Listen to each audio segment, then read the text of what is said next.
오늘의 헤드라인 뉴스입니다. 미국이 현지 시간 15일 아랍에미리트와 총 2천억 달러 규모의 경제 협력 및 투자 계약을 체결했다고 밝혔습니다.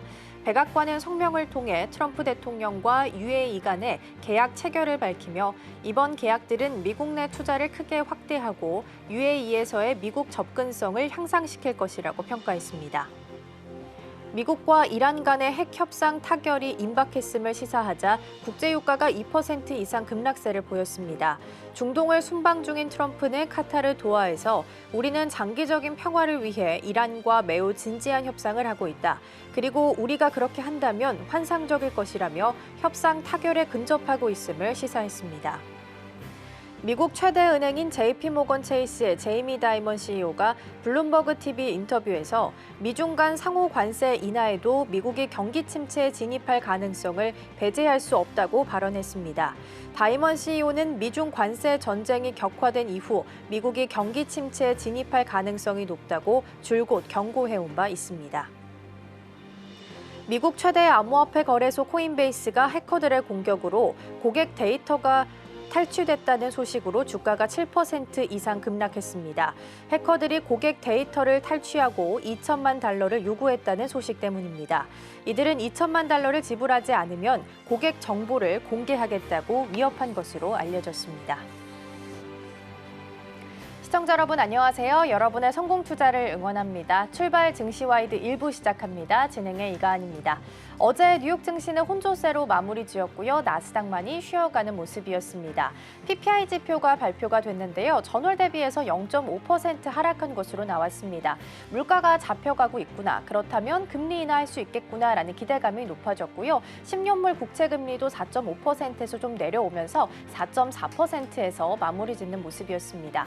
다만 파월 의장의 발언이 조금 걸렸습니다. 인플레이션이 쭉 높아질 수 있다. 그리고 장기 금리가 오래 유지될 수 있다라고 이야기를 했는데요. 마침 또 소매 판매 지표가 좀 소폭 예상치를 상회하는 수치로 나왔기 때문에 이 상반된 지표를 오늘 개장하고 나서 어떻게 시장 안에서 받아들이게 될지도 꼭 체크해 보시면 좋을 것 같습니다. 자, 그럼 먼저 오늘 저희가 준비한 코너부터 소개해 드리도록 하겠습니다. 오늘 첫 번째 코너로는 빅애플 스탁이 준비되어 있습니다. 머스크의 챗봇인 그록이 최근에 질문과 전혀 관계없는 답을 하거나 인종차별적인 발언을 서슴지 않고 있다라고 하는데요. 관련된 내용 잠시 후에 확인해 보겠고요. 두 번째 코너로는 코인 라이브 준비되어 있습니다. 비트코인이 올해 추가적으로 한 번 더 상승할 수 있다는 의견이 많이 제시되고 있는 상황 속에서 저항대를 돌파할 수 있을지 관련된 뉴스 함께 확인해 보시죠. 자, 그럼 출발 증시와이드 1부 본격적으로 시작하도록 하겠습니다.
네, 오늘의 첫 번째 코너 빅애플 스탁으로 이어가 보도록 하겠습니다. 오늘 도움 말씀에는 서울경제TV 윤경철 본부장 자리해 주셨습니다. 본부장님 어서 오세요. 네, 안녕하십니까.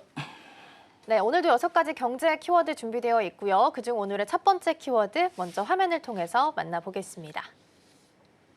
네, 오늘의 첫 번째 키워드는 출생시민권 판도라 상자 보겠습니다. 이전에 이제 출생시민권 행정명령과 관련된 내용을 저희가 이미 좀 짚어본 바가 있었습니다. 그런데 이와 관련해서 이제 본격적인 심리에 착수했다라는 기사가 보도가 됐는데요. 이번 심리의 쟁점 자체가 이게 위헌적으로 여부를 좀 논할 부분이 있는가라는 거기보다는 해당 정책의 효력을 전국적으로 중단시킬 만한 권한이 있는지 이 여부에 좀 집중이 되어 있다. 있다라고 하는데요. 네. 이 같은 사건이 시사하는 바는 어떤 것들이 좀 있을까요? 맞습니다. 이제 오늘 이번에 다루는 부분은 말씀하신 대로 이제 이거를 전국적으로 할지 말지에 대한 부분을 이번에 하는 겁니다. 사실 민주당 주지사가 이끄는 22개 주와 이제 워싱턴 DC가 이제 즉각적으로 위헌 소송을 제기했고 일부 하급심 법원이 해당 명령에 관한 부분을 이제 전국 단위로 정지시켰는데 이 부분에 대한 부분을 이제 할지 말지에 대한 부분을 얘기하는 겁니다. 이제 트럼프 행정부가 이 부분을 좀 다뤄달라고 이제 얘기를 한 부분이기 때문에 이 부분을 이제 대법원이 이제 이야기를 하고 있습니다. 그래서 트럼프 행정부는 이 같은 부분에 대해서 이제 가처분 여부 결정을 소송을 제기한 원고분에 대해서 적용해야 된다고 주장하고 이 같은 효력에 대해서 인정한 하급심 부분을 문제를 삼았습니다. 그래서 이 부분에 대해서 대법원 심리에서 뚜렷한 방향성이 나타나지 않기 때문에 이 부분을 어떻게 다뤄야 될지에 대해서 이제 얘기를 좀 해달라고 얘기하는 부분이고요. 이 부분을 어떻게 해야 될지에 대해서 이제 얘기를 합니다.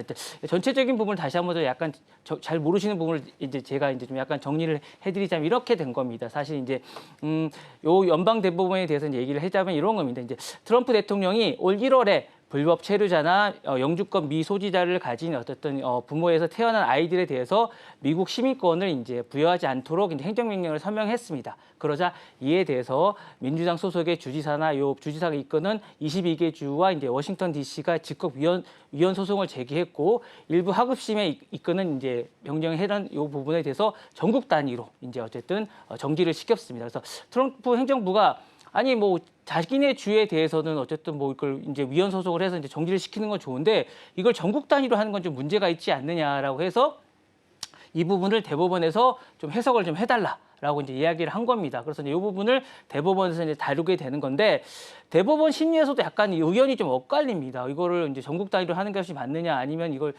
그 주에만 하는 게 맞느냐라고 얘기를 했더니 이제 진보적인 어떤 소니어 소토마이어 대법관은 이 행정변경은 네 건의 기존 판례를 위반하고 있으면서 이제 하급심 결정의 효력을 제한한다면 수건의 개별 소송이 발생할 수 있다라고 지적하면서 이제 어쨌든 전국 단위로 하는 게 맞다라고 하고 있지만 또 반면에 트럼프 쪽에 어쨌든 지지를 하는 어쨌든 대법관들은 트럼프 행정부가 얘기하는 집단 소송 방식에 공감을 나타내는 분도 있습니다. 그러니까 의견이 약간 엇갈려서 지금 이제 어쨌든 심리를 하고 있는데 이 부분이 어쨌든 여러 가지를 하다 보니까 얘기를 하고 있기 때문에 어쨌든 이 부분이 진보 이제 보수 쪽으로 얘기하는 부분에 대해서는 이 부분을 이제 악용될 위험이 좀 있다라고 얘기하면서 이제 지지를 하고 있고요. 그러다 보니까 이제 이게 만약에 이제 이게 의견이 계속 엇갈리고 있는 이런 상황이고 만약에 대법원에서 트럼프 행정부의 손을 만약에 들어준다. 그러면 이게 즉각적으로 소송에 참여하지 않은 28개 지역에 이제 요 지역에 대해서 이제 미국령이 시행되면서 즉각적으로 출생 시민권이 제한됩니다. 제한되면서 시행이 되기 때문에 그러면 이제 이렇게 지금에 했던 이런 방식에 제한되면서 이제 이게 했던 게 시행되기 때문에 약간 이게 좀 문제가 되지 않을까라는 생각이 되면서 만약에 이제 이렇게 되면서 이제 원래 이제 그렇게 되지 않으면 이제 그렇게 되면 전국 효력이 유지된다면 출생 시민권 제한 운영은 다시 원래 본안 소송을 통해서 다시 대법원의 판결을 받게 되지 않을까라는 생각이 되고 만약에 이제 이번 사건이 단지 행정명령의 위헌성뿐만 아니라 사법부가 연방 정책에 이제 개입할 수 있는 범위라든가 그리고 이제 수정헌법의 14조 정통성에 대한 중대한 어떤 헌법적 문제를 던지고 있는 문제라서 이게 약간 중요한 의미를 좀 가지게 될 것 같아요. 그래서 이게 어쨌든 6월 말이라든가 7월 초에 이제 나올 것으로 예상되기 때문에 좀 더 지켜봐야 되지 않을까라는 생각이 듭니다. 네. 네, 일단 사건의 순서를 타임라인대로 좀 정리를 해주셨고요. 6월 말이나 7월까지는 내용을 좀 보셔야 될 것 같긴 하네요. 근데 이제 트럼프 입장에서 본다면 출생 시민권 행정명령을 제한하는 데 있어서 사실 나름의 근거가 있을 텐데 어떤 근거일지 일단 먼저 궁금합니다. 네, 이게 헌법 14조에 있습니다. 헌법 14조를 이제 약간 좁게 봤어요. 본인이 되게 좁게 봤는데 관할이라는 게 있습니다. 저리딕션이라는 부분이 있는데 이게 관할이라고 있는데 이게 법적 충성심과 합법적 체류기간이라는 부분이 있습니다. 이 부분을 이게 체류자나 단기 방문자의 자녀가 이제 미국 정부의 어쨌든 완전한 관할이라고 보기 어렵다고 있는데 이 부분에 대해서 이제 행정적 권한 해석을 부분을 봤는데 이게 시민권 자체 헌법상 걸리지만 시민권을 증명하거나 부여하는 절차라고 봤는데 이 부분을 무조건 태어난다고 본 게 아니라 이걸 향후의 절차적 관계라고 봤기 때문에 이걸 어쨌든 이 부분에 대해서 이제 출생 이후에 사회보장 번호라든가 출생 증명이라든가 여권의 시민 확인 문서의 통제 방식으로 봤기 때문에 요걸 어쨌든 출생이 한다고 해서 보는 게 아니라 이걸 행정적 절차에 의해서 이게 어쨌든 방법의 절차를 밟아야 된다고 본 거예요. 근데 이거는 어쨌든 트럼프 쪽에서는 자신들의 절차를 밟아야 된다고 봤는데 이거를 어쨌든 선례적 재해석 주장으로 보기 때문에 트럼프 쪽은 이렇게 본 거고, 근데 이제 이거 어쨌든 관습법에 의해서 봐야 된다고 본 거예요. 근데 원래는 이제 어떻게 보면 기존 대법원 판례에서는 합법적 이민적 자녀의 시민권을 인정한 그게 판례가 있기 때문에 좁은 해석으로 볼 게 아니라 원래 기존의 판례적으로 봐야 된다는데 트럼프 쪽은 그렇게 안 본 거죠. 그래서 요 판례적으로 보면 안 된다고 얘기를 한 거기 때문에 기존 판례대로 계속 봐야 되는데 트럼프 쪽은 그렇게 안 본 겁니다. 요걸 좁게 봤기 때문에 그렇게 보면 이제 이렇게 해서 이제 행정명령을 근거로 했는데, 이걸 그렇게 보면 저기 그전에도 있었는데 그전에 본 판례들이 다 이제 대법원 가서 안 된 케이스인데 다시 한 번 더 봐달라고 한 겁니다. 네.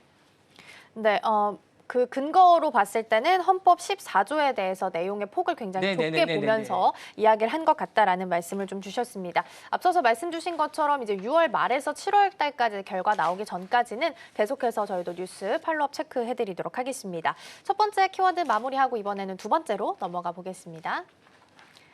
네, 오늘의 두 번째 키워드는 머스크 챗봇 그록 논란 보도록 하겠습니다. 최근에 이제 챗봇인 그록이 이제 질문과 전혀 답변이 관련이 없는 내용을 답변을 하거나 혹은 남아공의 인종적 폭력 이슈를 꺼내는 등 어떻게 보면 좀 이상 반응을 좀 보이고 있는 것 같습니다. 그 배경에 뭐 트럼프가 있다라는 소문들도 있긴 한데 이 같은 결과가 시사하는 바는 어떤 것들이 좀 있을까요? 이게 이제 내용을 좀 알아야 될 것 같아요. 뭐 뜬금없이 어떻게 그록을 사용한 자들이 이제 우리나라는 이제 그록을 많이 사용을 안 하니까 이게 어떤 현상으로 이제 나오는지를 잘 모를 것 같은데, 이제 미국에서는 이제 대대적으로 보도가 됐기 때문에 사용자들이 많고 이러다 보니까 잘 아는데, 우리나라는 챗GPT나 어쨌든 퍼플렉시티를 많이 쓰다 보니까 이 부분이 어떻게 되는지 잘 모르실 건데, 사실 이런 겁니다. 이제 이용자들이 야구 선수 연봉이나 기업용 소프트나 뭐 건설 비계자들 일반적인 질문을 막 해요. 그러다 보니까 이렇게 하거나 아니면 응답 도중에 남아공에서 백인들이 뭐 조직적으로 살해됐다는 주장이나 이런 것들이 메시지 갑자기 삽입이 됩니다. 그러면서 이런 것들이 연방기에서 나오다 보니까 이런 어쨌든 전혀 생각지도 않은 단어들이 계속 튀어나옵니다. 그러면서 인종적 폭력이라는 이런 지시를 받았다는 이런 주제들이 계속적으로 나옵니다. 그러니까 이게 생각지도 않았던 어떤 인종차별적인 단어들이 계속 연장돼서 나오다 보니까 이게 왜 나오지?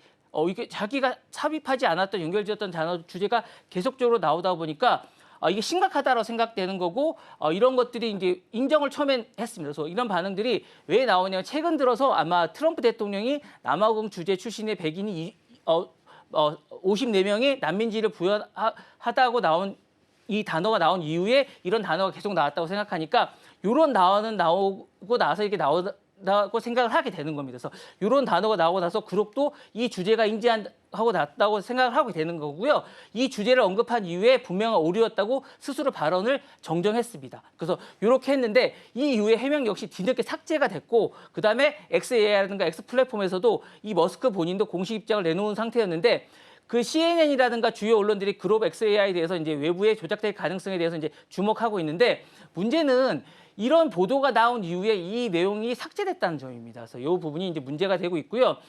유시버컬이라든가 다른 문제를 제기하고 이제 분석을 했는데, 이번 사건은 이제 단순한 뭐 기술 해프닝이라든가 AI 정치라는 이런 의제를 확대하고 있는데, 나중에는 이걸 인정하고 있지 않다는 점입니다. 그래서 이게 문제에 대해서 이제 침묵하고 있는데, 이게 좀 문제가 되고 있는 건 이게 질문과 상관없는 정치 출력이 이제 뭐 편향성 메커니즘이 되고 있다라는 게 이제 문제가 되겠고, 사용자가 묻지 않은 정치적 메시지가 AI가 먼저 꺼냈다는 게 문제가 되는 게 아닌가라는 생각이 있고, 진보용광 문제 무관한 정치 발화가 이제 모델의 어쨌든 자율적 편향성에 시사하고 있는 게 아닌가라는 생각이 드는 거고, 그다음에 AI가 정치 행동과 이제 현실성 사례를 제공한 게 문제가 되고 있는 게 아닌가라는 생각이 듭니다. 그래서 세 번째로는 운영자가 어쨌든 정치적 발언과 AI 발언과 연결되는 게 이게 좀 문제가 있는 게 아닌가라는 생각이 들고, 그다음에 이제 이게 어쨌든 다른 것과 다르게 어쨌든 일론 머스크가 트럼프와 좀 가깝다는 점이 좀 문제가 되는 게 아닌가라는 생각이 듭니다. 네. 네, AI 챗봇 그록과 관련된 내용을 좀 살펴보고 있는데요. 그렇게 본다면 그록이 가지고 있는 학습 데이터가 뭐 방대한 양이 있겠지만 정치적인 논점을 다른 챗봇에 비해서 좀 과도하게 가지고 있는 건 아닐까라는 생각도 한편으로 들거든요. 그 이유는 어디 있을까요? 일단 이 자체가 본래부터 약간 학습 세계가 정치적이 아니었나라는 생각이 들고요. 기본적으로 이제 방대한 웹 데이터를 하면서 이게 인터넷이란 공간이 이념적으로 이제 자주 부딪히는 공간이다 보니까 그렇게 됐는데 이게 어쨌든 자극적인 이슈가 더 많이 등장하고 그러다 보니까 이게 이번 사례가 이제 AI 기술이라는 게 그 시스템이 설계됐을 때 얼마나 이 사회적 파장이 달라질 수 있냐는 걸 한번 깨달아야 될 것 같은 생각이 듭니다. 그래서 AI 중립성이라는 게 이게 경고하는 사건이 아닌가라는 생각이 들고 전문가들이 이게 가능성을 두 가지를 제시합니다. 하나는 머스크가 내부 운영진이 특정 정치적 메시지가 이거 반영하려고 했는지에 대한 의도와 이 시스템이 주제를 반복되지 않았을까라는 의심을 하나 하고 있는 거고요. 그다음에 또 다른 가능성은 외부에서 반복적으로 모델을 왜곡시키려는 데이터 포지셔닝이 진행됐을 가능성이 있는 겁니다. 그래서 이 두 가지를 좀 의심하고 있는 생각이 좀 있는 건데 이 두 가지에 대해서 어느 정도 해명을 해야 되지 않을까라는 생각이 듭니다. 네. 네, 챗봇 AI 챗봇 그록과 관련된 두 번째 키워드까지 살펴봤고요. 이어서 이번에는 세 번째로 넘어가 보도록 하겠습니다. 네, 다음 키워드로는 월 1억 명 눈앞 보도록 하겠습니다. 이번에는 넷플릭스 관련된 내용을 좀 살펴볼까 하는데요. 넷플릭스가 광고 기반으로 하고 있는 요금제 사용자 수가 월 9,400만 명을 돌파했다라면서 공식 발표를 내놨습니다. 조만간 이제 월 1억 명 돌파도 도전하겠다라고 의지를 좀 밝힌 바가 있는데요. 이게 도입 1년 반 만에 나온 성과라서 사실 굉장히 유의미할 수 있을 것 같습니다. 이번 이 결과가 시사하는 바는 어떤 것들이 좀 있을까요? 이 수치는 이제 광고용제를 도입한 지 불과 이제 1년 반 만에 했다라는 의미가 좀 있을 것 같습니다. 이게 단순한 어쨌든 가입 증가에 있는 게 아니라 이 독자적인 광고 스택이 이제 미국과 여러 가지 론칭을 하면서 글로벌 시장에서 이제 확대할 거라는 생각이 있는데 광고 기술을 보유한 미디어 그룹으로 이제 진화했음을 이제 약간 증명하는 게 아닌가라는 생각이 들고요. 이게 약간 스택 기술이 이제 광고 송출 타겟팅이 전지로 독립을 확보했다라는 게 있는 것 같고 제가 볼 때는 이제 플랫폼을 화했다라는 선언을 했다라는 게 의미했다는 게 여러 가지로 의미했다는 게 의미한 것 같은 여러 가지 의미가 있는 것 같아요. 그리고 이게 약간 제가 볼 때는 이 의미가 여러 가지가 의미가 있는 것 같은데 이 광고 기술이 이제 했을 때와 이제 그런 것 같아요. 주가와 연동된 것 같습니다. 여러 가지로 광고 기술이 여러 가지 이렇게 그 뭐랄까요? 이제 넷플릭스가 $200일 때와 이 광고와 같이 상승하는 의미가 좀 있는 것 같습니다. 왜냐하면 이 넷플릭스가 광고 사용자를 상징할 때가 $200였거든요. 근데 이제 이 광고 기술이 상징할 때가 지금이 $1,100입니다. 그러니까 요 광고 기술과 함께 같이 상승한 약간 이런 의미가 좀 있는 것 같습니다. 이런 게 있는 것 같고요. 그다음에 글로벌 광고 예산과 함께 준비 완료가 됐다라는 의미가 좀 있는 것 같습니다. 그러니까 넷플릭스가 독자 광고와 플랫폼 광고와 발표는 TV 광고와 이제 디지털 광고 중간지를 완전히 장악했다는 전략의 의미도 좀 있는 것 같아요. 그래서 이런 단순한 스트리밍 광고와 어쨌든 광고 수익을 늘리겠다는 차원이 아니라 넷플릭스가 이미 180개 광고를 고쳐서 광고와 이제 이런 갖추고 있는 의미가 좀 있는 것 같고요. 콘텐츠 전략과 이제 최적화의 그 구조가 가능성이 이제 있는 그런 의미가 아닌가라는 생각이 듭니다. 그래서 이런 의미가 좀 있는 것 같고 그다음에 결국 이번 발표는 단순한 성과가 아니라 넷플릭스가 향후에 광고 이미지의 플레이어로서 플랫폼이 아닌 기술과 데이터를 기반으로 생태계 주도를 가져가겠다는 전략적 선언이 아닌가라는 생각이 듭니다. 그래서 글로벌 광고 플랫폼으로서 전략적으로 변신하면서 향후에 이걸 바탕으로 또 다른 플랫폼을 지배하겠다는 선언이 아닌가라는 생각이 듭니다. 네. 그렇죠. 넷플릭스가 이제 새롭게 이제 요금제를 도입을 하게 되면서 1년 반 만에 굉장히 눈에 띄는 성과를 내놨다라는 부분이 좀 체크해 볼 만한 포인트가 될 수 있을 것 같은데요. 그럼 이렇게 넷플릭스가 내놓은 새로운 요금제 형태가 사용자 입장에서 봤을 때는 경험적인 측면에 있어서는 어떤 변화가 좀 있을까요? 일단은 광고라는 이게 약간 몰입감의 균열이 좀 오지 않을까라는 생각이 들고요. 첫 번째로는 그다음에 이제 광고 피로도가 이게 약간 여러 가지로 이제 콘텐츠 이탈의 요인이 작용할 수도 좀 있을 것 같아요. 두 번째로는 그리고 세 번째로는 광고 기반의 이제 요금제는 더 많은 사람을 넷플릭스 그러니까 약간 다운이 됐잖아요, 가격이. 그러면서 여기 이제 넷플릭스 끌어들인 요인이 좀 된 것 같아요. 그러면서 이제 사실은 많은 사람들이 광고 요금제가 다운이 되면서 많은 사람들 끌어들인 요인이 좀 된 것 같고요. 이게 이제 또한 시청자 데이터를 기반으로 맞춤형 광고는 이제 약간 실용적인 측면도 좀 있는 것 같아요. 그래서 개인적인 정보 활용도가 이제 대한 불신이 이제 프라이버시에 대해 증폭 가능성도 좀 큽니다. 그래서 이런 것들이 좀 있는 것 같고요. 마지막으로는 광고 기반의 요금제를 사용하는 이용자가 프리미엄 요금제를 이용자의 명확한 콘텐츠 경험에 대한 격차가 발생할 수밖에 없는 것 같습니다. 그래서 이런 걸 보는 게 있는 것 같고요. 결과적으로 이제 넷플릭스 광고 기반제는 사용자와 선택의 다양성을 제공하는 동시에 요거에 새로운 거래 기반의 이 부분을 제한을 하는 것 같습니다. 그러면서 이제 AI 기반의 광고 기반이 되면서 스트레스를 좀 줄여줄 수 있는 게 아닌가라는 생각이 듭니다. 네, 이런 거. 예. 네, 넷플릭스 요금제 관련한 내용까지 잘 살펴봤고요. 이어서 네 번째 키워드도 함께 확인해 보도록 하겠습니다. 네, 오늘의 네 번째 키워드는 화웨이 맞고 사우디 풀고 보도록 하겠습니다. 기존에 이제 바이든 정부 당시에 AI 디퓨전 룰이라고 해서 국가별로 이제 3개의 등급을 나눠서 반도체 칩을 수출하는 데 있어서 그 양을 정해놨었습니다. 동맹국은 자유롭게 하되 적대국은 수출할 수 없게끔 만들었던 이 3개의 등급에 대한 프레임워크가 있었는데요. 이게 사실상 원래 5월 15일부터 시행될 예정이었는데 이제 미국 상무부 쪽에서 트럼프 행정부가 이거를 이제 취소하겠다라고 이야기를 한 바가 있습니다. 그래서 이제 기존의 사우디나 UAE 같은 국가들은 반도체 수출하는 데 있어서 좀 어려움을 겪게 됐으나 이번에 이게 취소되면서 좀 더 자유롭게 변화됐다라는 부분이 굉장히 크게 포인트 잡히고 있는 상황인데요. 일단 이런 정책들이 시사하는 바는 어떤 게 있을까요?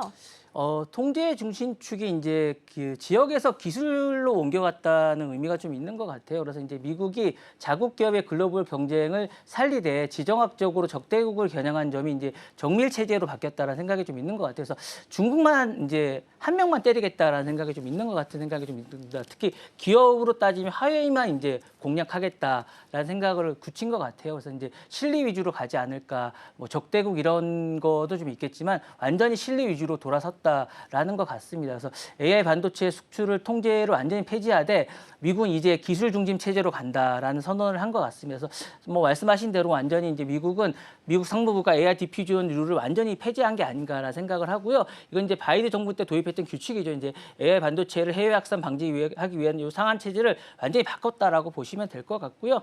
그럼에도 불구하고 이 조치의 철회는 단순한 규제 완화는 아닌 것 같습니다. 그래서 이건 미국의 기술 패권 전략이 일괄 차단해서 정밀 조절 타결을 했다라고 말씀하시면 될 것 같고요. 이걸 이제 돌려서 얘기하면 이런 것 같습니다. 그래서 지정학적 동맹에서 반도체 공급 정상화를 하고 기술 우군을 확보하면서 실리를 완전히 챙겼다라고 보시면 될 것 같습니다. 그러면서도 이제 중국은 여전히 봉쇄를 유지하겠다 이런 생각인 것 같고 기술 풀리면 그러면서 완전히 강화하겠다라는 생각인 것 같습니다. 그래서 중국은 이제 완전히 봉쇄하지만 그러면서도 돈은 챙기겠다 이런 생각을 완전히 굳히는 것 같습니다. 그래서 중국이 AI 기술에서 간접적으로 공급받는 행위에 대해서는 경고를 하고 그러면서 이제 사우디나 이런 쪽에 돈 같은 걸 완전히 챙기게 되면서 엔비디아에 대한 어떤 그런 것들은 젠슨왕에 대한 이야기를 들으면서 이제 이런 것들을 챙기고 국가 단위의 일괄 제한에서 지정학적 기업 중심의 정밀 타격을 강화하겠다라는 체제를 이번에 확실히 챙기는 게 아닌가라는 생각이 듭니다.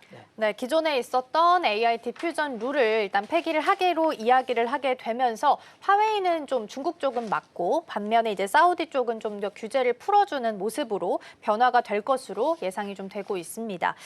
미국의 AI 기술 수출 제한과 폐지는 그렇다면 다른 나라 입장에서 봤을 때는 어떤 영향을 좀 주게 될까요?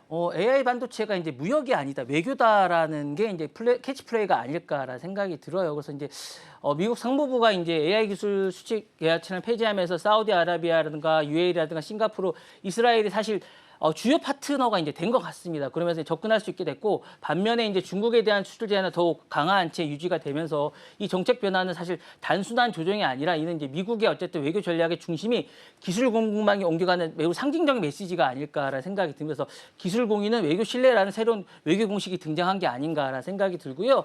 AI 반도체는 이제 상품이 아니라 군사력이나 정보나 산업 경쟁력의 핵심 자산이 된 것 같습니다. 그래서 이 자산에는 어쨌든 접근할 수 있는 허용 가능하다는 어떤 해당 어떤 국가에 대한 전략적 신뢰 파트너에 대한 외교를 인정한다는 외교적 사인이 아닐까라는 생각이 들고요. 외교 관계에 대한 구체적인 어떤 등급화에 대한 수단이 되는 이런 셈이 될 것 같은 그런 생각이 된 것 같습니다. 그래서 이렇게 약간 중동 전략도 좀 바뀐 것 같아요. 그래서 중동이라나 동남아라든가 이런 전략적 국가에 대한 기술 동맹이 새롭게 강화가 된 게 아닌가라는 생각이 들고 이는 향후에 어떻든 중국 AI의 영향력의 확대에 대한 어쨌든 새로운 블록화가 된 게 아닌가라는 생각이 들고 견제하는 어쨌든 디지털에 대한 판세, AI가 새로운 어떤 무기화된 거. 옛날 핵으로 묶었다면 AI를 새로 어떤 무기화되는 여건 일환이가 되지 않을까라는 생각이 듭니다. 네. 네, 그러게요. 트럼프 행정부 입장에서도 머리가 복잡할 것 같아요. 중국에서 이제 나오게 되는 화웨이 어센드 칩 같은 경우에는 지금 이제 엔비디아가 가지고 있는 이제 성능 좋은 H100이랑 거의 성능이 비슷하다라고 주장을 좀 하고 있는 상황이기 때문에 5월 말 정도, 이번 달 말부터 양산 이야기 나오고 있어서 샘플에 대한 부분도 뉴스 체크 좀 해보셔야 될 것 같고요. 다만 가장 중요한 부분은 또 수율이 될 수 있으니까 이 부분도 함께 보시면 좋을 것 같습니다. 자, 마무리하고 다음 키워드 함께 살펴보시죠. 네, 다음 키워드는 틱톡 EU 중단 위기 보도록 하겠습니다. EU 집행위원회가 현지 시간 15일 틱톡이 디지털 서비스법을 위반했다라는 예비 조사 결과를 발표를 했습니다.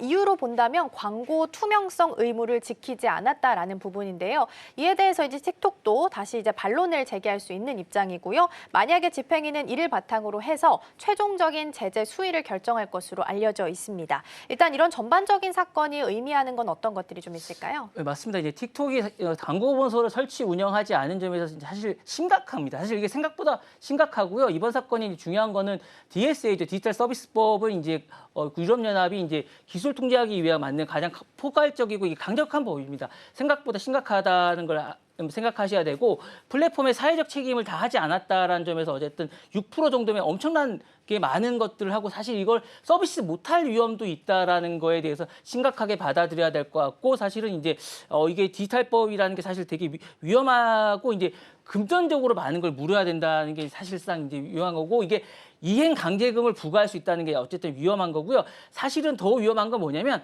트럼프가 뒤에 없다는 거예요. 사실은 이게 중국 뒤에는 트럼프가 없다는 게 더 위험한 것 같고요. 관세를 미길 수 없다는 게 더 위험한 거죠. 그래서 여기는 글로벌 생태계에서 플랫폼이 얼마나 투명하게 작동하는지 가늠을 기준점을 작동하면서 특히 틱톡은 과거에도 이 부분에 대해서 5억 3천만 유로에 달하는 과징금을 부담받고 전력이 있습니다. 그래서 낸 적이 있어요. 이번 사건도 그에 이어서 이제 연속으로 법적으로 이제 추궁하는 걸로 해석되기 때문에 이게 두 번째입니다. 첫 번째가 아니고 두 번째이기 때문에 예비 결론은 사실 유연합이 이번에 또 하는 거기 때문에 이제 균열을 하는 사례이기도 하기 때문에 틱톡은 사실은 이제 바이트댄스가 이제 지배구하는 구조이기 때문에 유럽연합에서 두 번째 하는 거기 때문에 약간 이게 괘씸죄가 좀 적용되면서 이유가 이제 자국 시민에 대해서 이제 이 부분을 어디까지 할 건지에 대한 정치적 신호로 이제 해석되기 때문에 이게 단순한 게 아니기 때문에 사실은 이게 좀 약간 사례가 하기 때문에 그리고 이제 이게 틱톡을 어쨌든 이게 아시아 쪽의 기업의 어쨌든 판례로 보고 어쨌든 본보기로 삼는다는 측면에서 사실은 좀 더 이게 약간 더 세게 할 우려도 있습니다. 그래서 요 부분은 사실 향후에 이제 뭐 일본이라든가 한국이라든가 호주에 대한 다른 부분에 대해서도 이제 사례로 삼기 때문에 좀 더 지켜봐야 되지 않을까라는 생각이 있는데 어쨌거나 이게 좀 더 위험하다라는 생각이 있고 전환점이 될 가능성이 있기 때문에 좀 더 지켜봐야겠지만 사실은 이게 좀 심각하다라고 봐야 될 것 같은 그런 생각이 듭니다. 네. 네, EU 집행위원회와 틱톡 사이에 있는 디지털 서비스법 위반 사례 좀 살펴보고 있고요. 만약에 이에 대한 제재 수위를 본보기로 삼게 된다면 조금 더 제재 수위가 세질 수도 있다라는 말씀을 같이 좀 주셨습니다. 그럼 이제 틱톡 입장에서 본다면 받을 수 있는 최종 제재 이런 게 있다면 어떤 게 좀 있을까요? 자, 이제 지금 보면 매출의 6% 정도 대가 된다고 말씀을 드렸어요. 그러면 이제 틱톡이 지난해 보면 74조 정도 이제 전반적으로 될 때 명시된 규정에서 보면 연간 매출 그 정도 되면 1조가 넘는 금액 정도가 될 것 같아요. 그러면 이제 엄청난 금액입니다. 그러면 이제 여기서 그치지 않고 틱톡에 대한 시정 명령을 내리면 이 부분에 대해서 투명성이나 이런 것들 다 해야 됩니다. 그리고 이제 일일이 이행 강제금뿐만 이런 것들을 하면 사실상 퇴출이 될 위험성도 있습니다. 이렇게 퇴출될 위험성도 있고 더불어 이제 위반 정도에 따라서 다양한 것들이 하게 되고 그 다음에 뭐 비상 조치나 이런 것들이 이제 디지털 위협을 할 경우에 퇴출이 되는 것뿐만 아니라 다양한 것들이 있을 것 같고요. 이 같은 규제 리스크가 될 경우에 이제 다양한 것들이 있을 것 같은 생각이 들어서 향후에 이제 이 부분뿐만 아니라 다양한 것들이 있을 것 같아서 서비스가 중단될 위험도 있지 않을까라는 생각도 듭니다. 네. 일단 매출 지난해 기준으로 봤을 때 만약에 이제 수위가 정해지게 된다면 1조가 넘을 수 있기 때문에 이에 대한 수위도 좀 높은 편이다라는 부분 짚어주셨습니다. 자, 5번째 키워드 마무리하고 이번에 마지막 키워드 살펴보겠습니다. 네, 마지막 키워드로는 하버드 총장 연봉 자진 삭감 보도록 하겠습니다. 하버드대 총장인 앨런 가버 박사가 7월부터 급여의 4분의 1을 자발적으로 줄이겠다라고 이야기를 했습니다. 물론 그 금액이 공개된 건 아닌데 직전 총장들이 받았던 그 연봉으로 따져봤을 때 하나로 한 13억 원 정도 되기 때문에 4분의 1이라고 하면 그래도 한 3억 원 정도는 자진 삭감할 것으로 예상이 좀 되고 있고요. 다른 교수들도 연봉 10% 삭감에 자발적으로 동참한다라는 소식도 있었습니다. 이런 움직임은 어떤 걸 좀 의미하는 걸까요? 사실 이제 연봉이 이제 이분이 사실은 되게 대단한 분이십니다. 사실은 최근 이제 하버드 총장 에빈 갈런이 7월부터 4분의 1 정도 되는데 이게 한 100만 달러 정도 됩니다. 이게 100만 달러 정도인데 이 같은 결정은 이제 반유대 사안에 대해서 미온적 태도를 삼았다는 이유인데 이분뿐만 아니라 이제 전반적으로 이 부분에 대해서 얘기를 하고 있습니다. 정령이 보장된 90여 명도 10% 정도 동참을 했어요. 그래서 이 움직임은 단순한 재정이 아닌 정치적 파문 속에서 이제 도덕적 회복의 해석으로 해석되고 있습니다. 이건 트럼프 행정부가 이제 하버드의 반유대에 대한 어떤 이유로 총 26억 달러죠. 그 3.5조 원 정도에 대한 부분에 대해서 이제 차단한 후에 나온다는 점에서 대단한 거라고 생각을 해요. 시사점은 이제 대학의 재정 넘어서 이제 정치 윤리, 사회적 정당성으로 확장이 됩니다. 그러니까 세계적 수준의 이제 기부금이나 자산 보유에 대한 하버드에게 총장 급여나 이런 수억 원에 대한 의미에 대해서는 아주 작습니다. 그러나 이제 이 부분에 대한 어떤 확장하는 의미에서 총장과 교수진의 급여를 줄인다는 상징은 대학의 공공성이나 회복에 몸짓으로는 이제 작동이 됩니다. 그래서 이 부분은 상당히 의미가 있을 것 같고요. 이는 단지 돈의 문제가 아니라 하버드가 어쨌든 사회적 발언에 할 자격의 이 부분에 대한 어떤 판단을 한다는 점에서 이 부분은 상당히 의미가 있을 것 같고요. 최근에 어쨌든 미국에서는 이제 반유대주의나 인종 부분의 이 부분에 대해서 대학의 움직임에 대한 이 부분은 상당히 의미가 있을 것 같은 생각이 듭니다. 그래서 이 상황에서 이제 하버드의 연봉 삭감은 정치적 보복이나 요구의 항의가 아니라 윤리적 책임이나 이런 내렸다는 의미에서 상당히 의미가 있는 거 아닌가라는 생각이 들고요. 특히 정령이 보장된 교수나 이 자발적 연봉을 포기했다는 점은 상당한 파장을 준다는 의미에서 다양한 파장을 주지 않을까라는 생각이 듭니다. 네. 그렇죠. 자진해서 삭감한다라는 부분이 사회적으로 봤을 때는 좀 파장을 일으킬 수도 있다라는 말씀을 좀 주신 것 같습니다. 어쨌든 하버드대와 트럼프 행정부 간의 법적 분쟁도 있어서 대학의 미래 전략에 있어서는 이 또한 어떤 영향을 좀 주게 될 거로 보실까요? 어쨌든 대학 중심의 핵심 가치가 학문에서 어쨌든 정치력으로 이동하는 게 아닌가, 정치 대응력으로 이동하는 게 아닌가라는 생각이 있고요. 하버드 사태는 이제 대학이 더 이상 지적 우월성만 자신을 방어할 수 없다는 어떤 환경에 진입한 게 아닌가라는 생각이 들고요. 이제 대학의 미래는 정치적 갈등이나 관리할 수 없는 거버넌스 능력이 되는 게라는 생각이 들고 어쨌든 연방 예산에 의존이 높은 대학일수록 자율 설계가 취약해질 수밖에 없다라는 걸 보여주는 게 아닌가라는 생각이 듭니다. 더불어서 이제 사회적 윤리 기준이 새로운 평가 기준으로 부상한다는 생각이 듭니다. 그리고 이제 정치 중립성을 명시한 대학이 내부 커뮤니케이션이 중요한 게 아닌가라는 생각이 듭니다. 결론적으로 하버드와 행정부의 법적 분쟁은 단지 특정 사건이 어쨌든 대응이 아니라 대학이 어떻게 사회적 권위를 재구성할 수 있는가는 구조적 질문을 던지고 있는 게 아닌가라는 생각이 듭니다. 네, 그렇죠. 어떻게 보면 하버드랑 백악관 사이에 있는 갈등을 통해서 미국 대학에 있는 정치 독립성을 좀 시험할 수 있는 기회가 될 거다라는 말씀으로 정리를 하면 좋을 것 같습니다. 자, 6가지 경제 키워드 잘 살펴봤고요. 오늘 본부장님과는 여기서 인사 나누겠습니다. 오늘 말씀 고맙습니다. 감사합니다.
오늘 아침 빼놓을 수 없는 암호화폐 소식 전해드립니다. 블록체인 기업 리플의 주요 경영진이 아랍에미리트 정부 고위 인사들과 비공개 미팅을 진행했습니다. 15일 리플은 공식 X 계정을 통해 모니카 롱 사장을 비롯한 리플 경영진이 두바이 핀테크 서밋에서 UAE의 아흐메드 빈 사이드 알막툰 부회장 등과 만나 금융혁신과 디지털 인프라 개발을 논의했다고 밝혔습니다. 이번 회동에서는 UAE 결제 시스템의 현대화와 양측의 실질적 협력 가능성이 주요 화두였지만 구체적인 협력 내용은 아직 공개되지 않았습니다. 리플은 미팅 이후 UAE를 글로벌 암호화폐 시장의 허브로 평가하며 두바이 정부의 명확한 방향성과 의지에 깊은 인상을 받았다고 전했습니다. 한편 리플은 지난 3월 두바이 금융서비스국으로부터 UAE 전역에서 암호화폐 결제 서비스를 제공할 수 있는 공식 라이선스를 획득한 바 있습니다. 도널드 트럼프 미국 대통령과 연관된 트럼프 코인에 중국, 사우디, UAE, 카타르 등 외국 자금이 대거 유입되고 있다는 의혹이 제기됐습니다. 크립토폴리탄에 따르면 UAE가 지원하는 기업이 20억 달러를 투자한 것으로 알려졌고 중국의 GD컬처 그룹도 조세 피난처를 통해 300만 달러를 조달해 트럼프 코인 구매 계획을 밝혔습니다. 이 기업은 틱톡 금지 논란과 맞물려 미국 내 윤리적 우려를 키우고 있으며 전 미 하원 의원은 외국 정부가 트럼프에게 접근하려는 명백한 시도라고 비판했습니다. 민주당 크리스 머피 상원 의원도 이건 단순한 코인 투자 문제가 아니라 정치적 영향력을 사려는 외국 자금의 흐름이라며 선거자금법 우회 가능성을 경고했습니다. 미국 법상 외국인의 정치 기부는 금지되지만 코인 구매에는 별다른 규제가 없어 트럼프 가족의 수익 구조에 대한 논란은 계속될 전망입니다.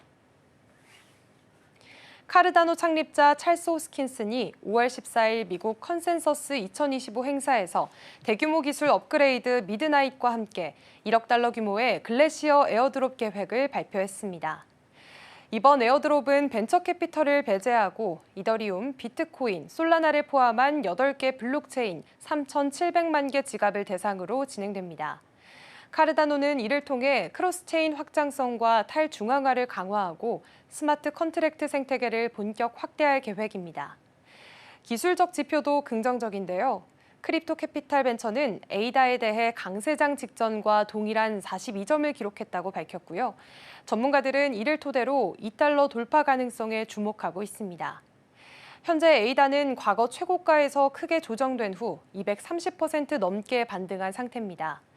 이번 에어드롭과 미드나잇 효과가 시장에 반영될 경우 카르다노는 다시 한번 강세장의 중심에 설 수 있을 것으로 보입니다.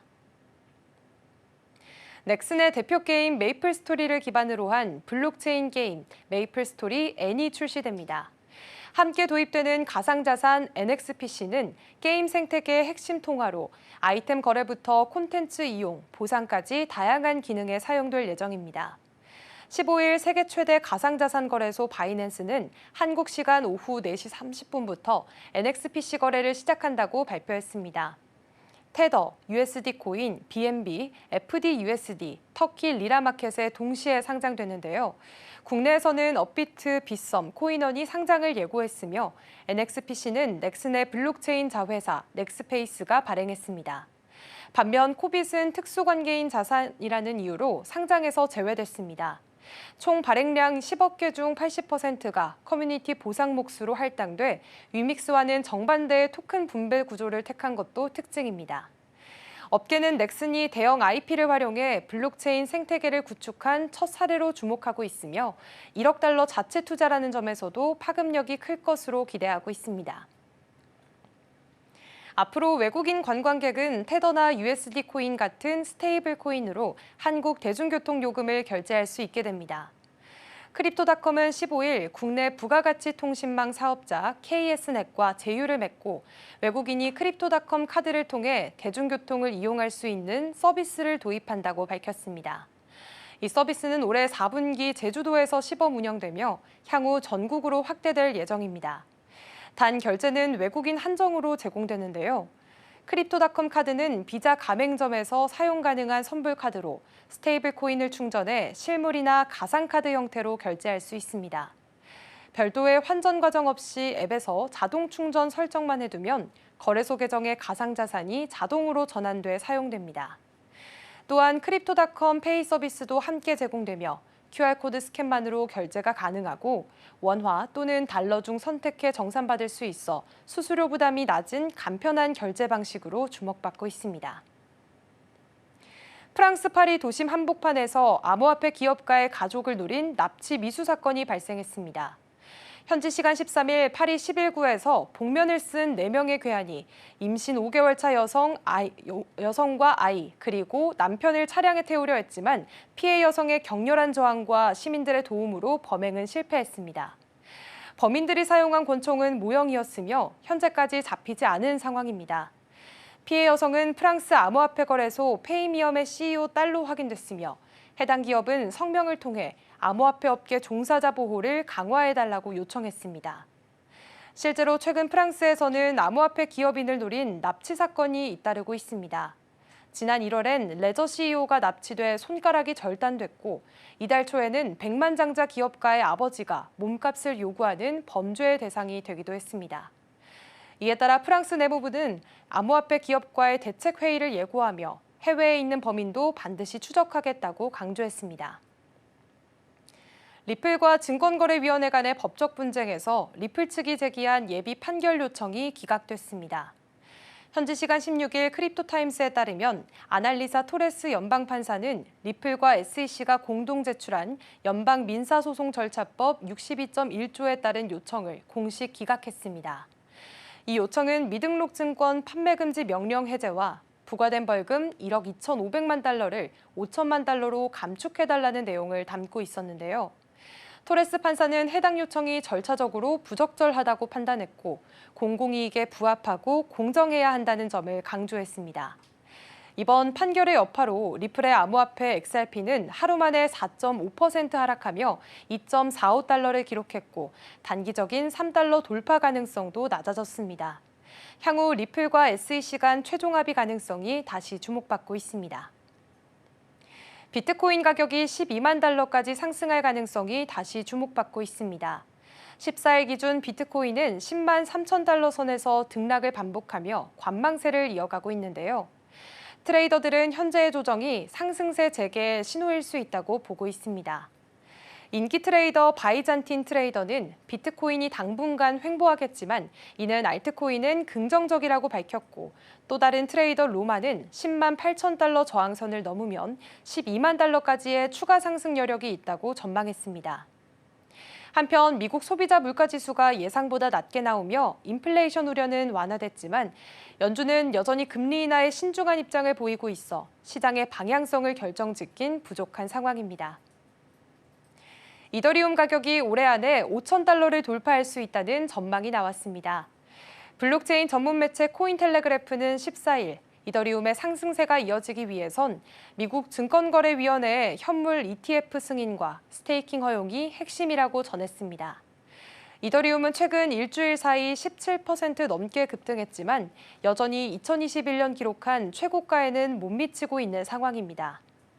다만 온체인 활동 증가와 AI 기술 활용이 촉매제가 된다면 장기 강세장이 가능하다는 분석도 나왔습니다. 한편 미국 내 이더리움 ETF에 대한 기관 투자자 관심은 아직 미미한 것으로 나타났으며 올해 최고가 경신 여부는 규제 환경과 시장 수요에 달려있다는 평가입니다. 우크라이나 정부가 비트코인을 전략자산으로 비축하기 위한 법안을 준비 중입니다. 현지 매체 인크립티드에 따르면 야로슬라프 젤레즈냐크 의원이 국회에서 해당 법안의 초안 작업을 마무리하고 곧 공식 제출할 계획이라고 밝혔습니다. 이 법안이 통과되면 국가 차원에서 암호화폐 비축이 처음으로 제도화되는 사례가 될 전망입니다. 특히 이번 비축 계획에는 글로벌 거래소 바이낸스의 지원도 포함됐습니다. 바이낸스는 우크라이나 정부와 협력해 비트코인 비축 시스템 구축을 돕고 있으며 세부 내용은 아직 공개되지 않았습니다. 바이낸스 CEO 리처드 탱은 최근 인터뷰에서 다수 국가들과 비트코인 전략 비축 및 규제 구축을 협의 중이라고 밝힌 바 있고 공동 창업자 창펑자오는 파키스탄, 키르기스스탄과도 고위급 협의를 이어가며 블록체인 기술 자문과 암호화폐 규제 지원 활동을 활발히 펼치고 있습니다. 지금까지 코인 소식 전해드렸습니다.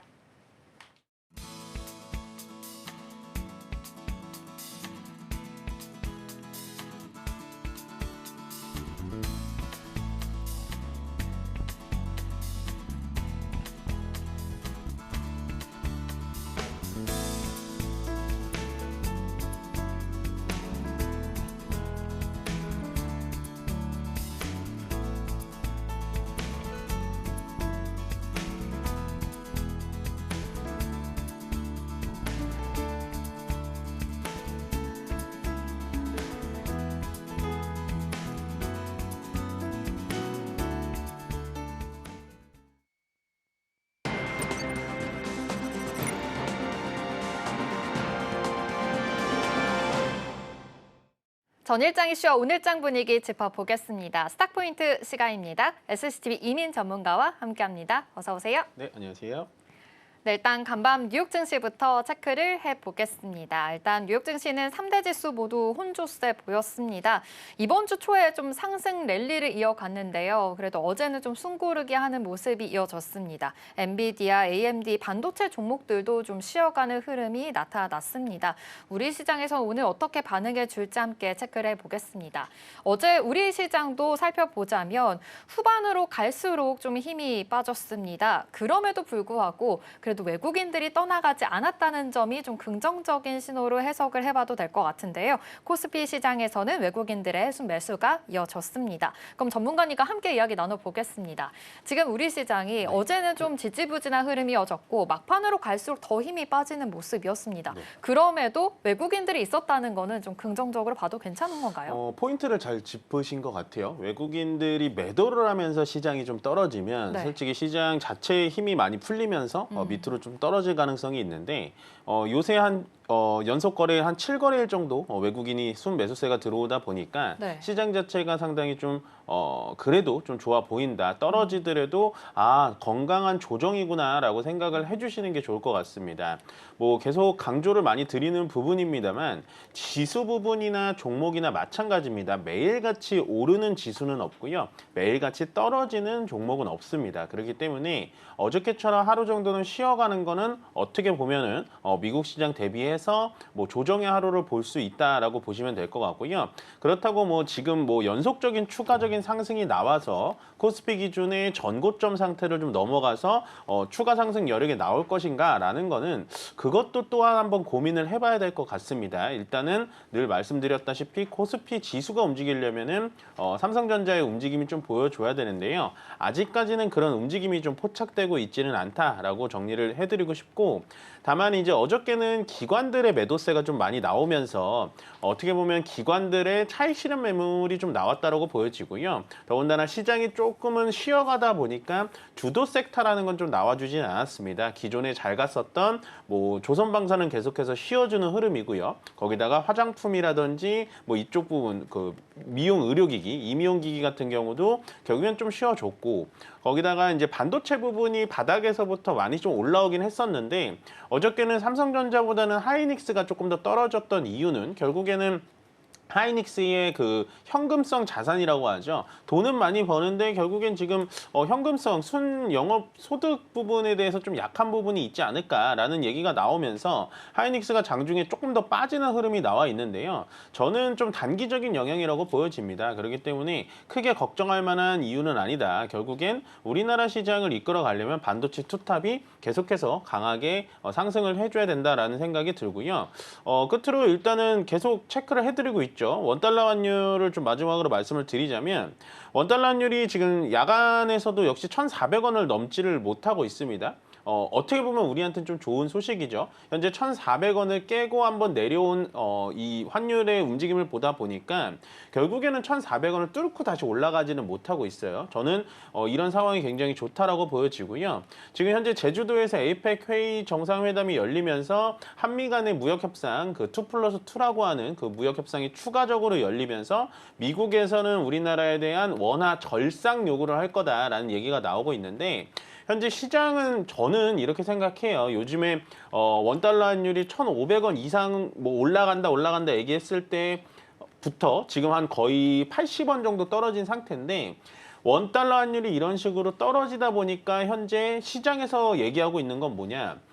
그러면 수출업체들에 대해서 피해가 아닐까라고 생각을 하는데요. 전혀 그렇게 생각 안 하고 저는 1,300원 초반대까지만 하더라도 우리나라의 수출 기업들은 굉장히 수출을 잘했습니다. 거기다가 플러스 알파적인 요건으로 환율이 급등하다 보니까 수출 기업들이 조금 더 이득을 얻었던 거기 때문에 지금 상태에서 1,400원 이하짜리에서 1,398원 정도에 어제 마감을 졌는데요. 제 욕심으로는 한 1,350원까지는 좀 내려가서 원달러 환율이 밑으로 내려가면 내려갈수록 장기적으로 코스피와 코스닥 지수, 특히 우리나라 증시에는 훨씬 더 좋은 영향이 있을 것이다 라고 정리해드리고 싶습니다. 외국인들이 더 들어올 수 있어서인 건가요, 그러면? 그렇죠. 원달러 환율 자체는 어쨌든 원화가 강세가 되면 네. 외국인들의 수급은 요즘처럼 이렇게 이어지는 거고 거기다가 뭐 이제 우리가 계속 우려하는 건 수출 기업은 그러면 손해를 보는 거 아닌가라고 하는데 제가 아까 말씀드렸다시피 1,300원 아니면 1,200원 후반대에도 네. 굉장히 수익을 많이 냈어요. 그렇기 때문에 지금 원달러 환율이 떨어진다? 좀 시장이 참 미묘해요. 네. 달러 환율이 올라가면 올라가는 대로 별로라고 하고 떨어지면 떨어지는 대로 별로라고 하는데 길게 보면은 원달러 환율 특히나 원화 강세라는 거는 주식시장에는 충분한 호재다라고 네. 정리해 드리시면 될 것 같습니다. 네, 좋습니다. 지금 현재 제주에서는 2+2 통상 협의가 이루어지고 있으니까요. 환율에 대한 부분도 체크해 보시면 좋을 것 같습니다. 앞서서도 말씀해 주셨지만 지금 코스피 지수가 움직이려면 반도체 종목들이 잘 가야 한다라고 강조를 해 주셨습니다. 그래도 지금 외국인들이 순매수하는 종목들 상위단을 보니까요. 반도체 종목들이 지금 투톱이 자리하고 있거든요. 어제는 SK하이닉스가 조금 더 쉬어갔지만 반도체 부분 쪽으로는 계속 긍정적으로 봐도 괜찮을 것 같다라는 생각이 드는데 지금 외국인들의 순매수가 이어지고 있는 만큼 오늘의 전략은 또 어떻게 세워보면 좋을까요? 그러니까 외국인들이 돌아오면서 어떤 섹터를 사느냐를 체크해봐야 되는 네. 게 좀 중요한데요.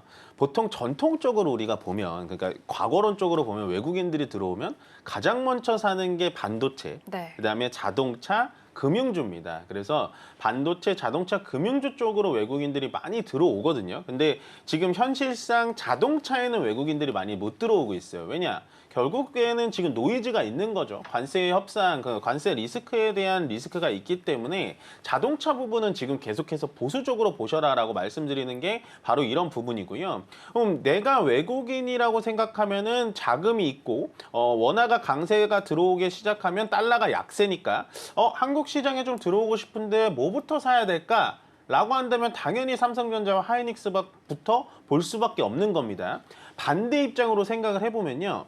우리나라에서 미국 증시를 살 때 보통 마이크로소프트라든지 애플, 테슬라 이런 것들 많이 사시잖아요. 누구나 다 아는 글로벌 기업부터 사는 거기 때문에 당연히 우리나라의 산업의 근간은 반도체이기 때문에요. 전체적으로 외국인들이 수급이 이런 식으로 연속해서 들어온다면 삼성전자와 하이닉스에 당연히 수급이 몰릴 수밖에 없다라고 생각을 하고 지금 현재 7거래일 연속 외국인들의 매수세가 들어오고 있는데요. 제가 어제 집계를 해보니까 가장 많이 매수한 종목은 SK 하이닉스입니다. 네. 그다음이 두산 에너빌리티, 요즘 원전 쪽에 또 이슈가 많이 붙기 때문에 두산 에너빌리티가 있고요. 그다음에 세 번째로 참 특이한 게 LIG 넥스원이라고 하는 방산 종목도 외국인들이 좀 모아가고 있다라는 점 체크를 해주시면 될 것 같고요. 그렇다고 해서 반도체 중심으로 지금 수급이 안 들어왔는데요 라고 하실 수는 있는데 SK 하이닉스에만 집중적으로 좀 많이 들어오기는 했어요. 그 말인 즉슨 결국에는 미중 간의 관세 협상이 끝난 거는 아닙니다. 절대 착각하시면 안 되고요. 긴장의 완화가 약간은 좀 느슨해졌다라고 표현을 해드리는 게 가장 맞다라고 보여지고 SK 하이닉스 쪽에 외국인들의 매수세가 몰려가는 이유가 뭘까 우리가 좀 본다면 결국엔 지금 트럼프 대통령이 중동 쪽에서 엔비디아를 활용한 겁니다. 활용해서 블랙엘 칩이라든지 이런 것들을 현재 비즈니스적으로 계속 풀어나가고 있다는 건 결국에는 SK 하이닉스의 HBM의 수준은 계속해서 이어질 수밖에 없다. 고성능 반도체인 AI 반도체에 대해서는 SK 하이닉스가 당연히 효과를 누릴 수밖에 없다라고 좀 정보를 얻어가셨으면 좋겠습니다. 네, 역시나 SK 하이닉스 쪽으로는 외국인들의 매수세가 계속 들어오고 있다라는 점 강조를 해주셨는데요. 지금 중동에서 엔비디아를 활용해서 AI 칩을 수출하기 위해 노력하고 있다라는 말씀까지 해주셨습니다. 그렇다면 HBM 밸류 체인 쪽으로도 우리 소부장 기업들 굉장히 많잖아요. 이쪽으로도 같이 덩달아서 긍정적으로 좀 해석을 해봐도 괜찮은 거죠? 지금은 제가 말씀드렸다시피 코스피 대형주로 가셔도 되지만 네. 반도체 소부장 쪽, 지금 말씀하신 부품, 장비, HBM 단 밑에 이제 후공정 쪽, 네. 그쪽이 훨씬 더 탄력이 좋아요. 왜냐하면 이 지금 후공정 쪽 단은 HBM 향도 있지만 SK 하이닉스에만 납품하는 건 아닙니다. 어떻게 보면요, 이쪽이 또 관세 무풍지대일 수가 있어요. 만약에 SK 하이닉스가 관세를 맞게 되면은 이 후공정 단이 좀 피해를 받을 수가 있는데 우리가 지금 반도체 소부장들을 보다 보면은 중국 쪽에다가도 또 많이 팔고 있어요. 네. 그렇다라는 건 미국에서 만약에 어떤 노이즈가 있으면 중국 쪽으로도 또 팔 수가 있는 거기 때문에 현재 이 상태로 본다면은 저는 이 반도체 소부장 쪽이 훨씬 더 앞으로도 탄력이 좋을 것 같고, 지금 코스피는 전고점을 넘어가지 못하고 있는 상태에서 코스닥은 지금 어저께 정배열로 좀 돌려놨기 때문에 코스닥에 포진돼 있는 뭐 주성 엔지니어링이라든지 아니면 테크윙 뭐 이런 종목들, 그리고 우리나라의 유일한 그 기술이라고 보여지죠. 원자연미경을 다루고 있는 파크 시스템스 뭐 이런 종목들이 앞으로는 훨씬 더 HBM 향으로 좋아 보이지 않을까라고 의견 전달해 드리도록 하겠습니다. 오, HBM 소부장단,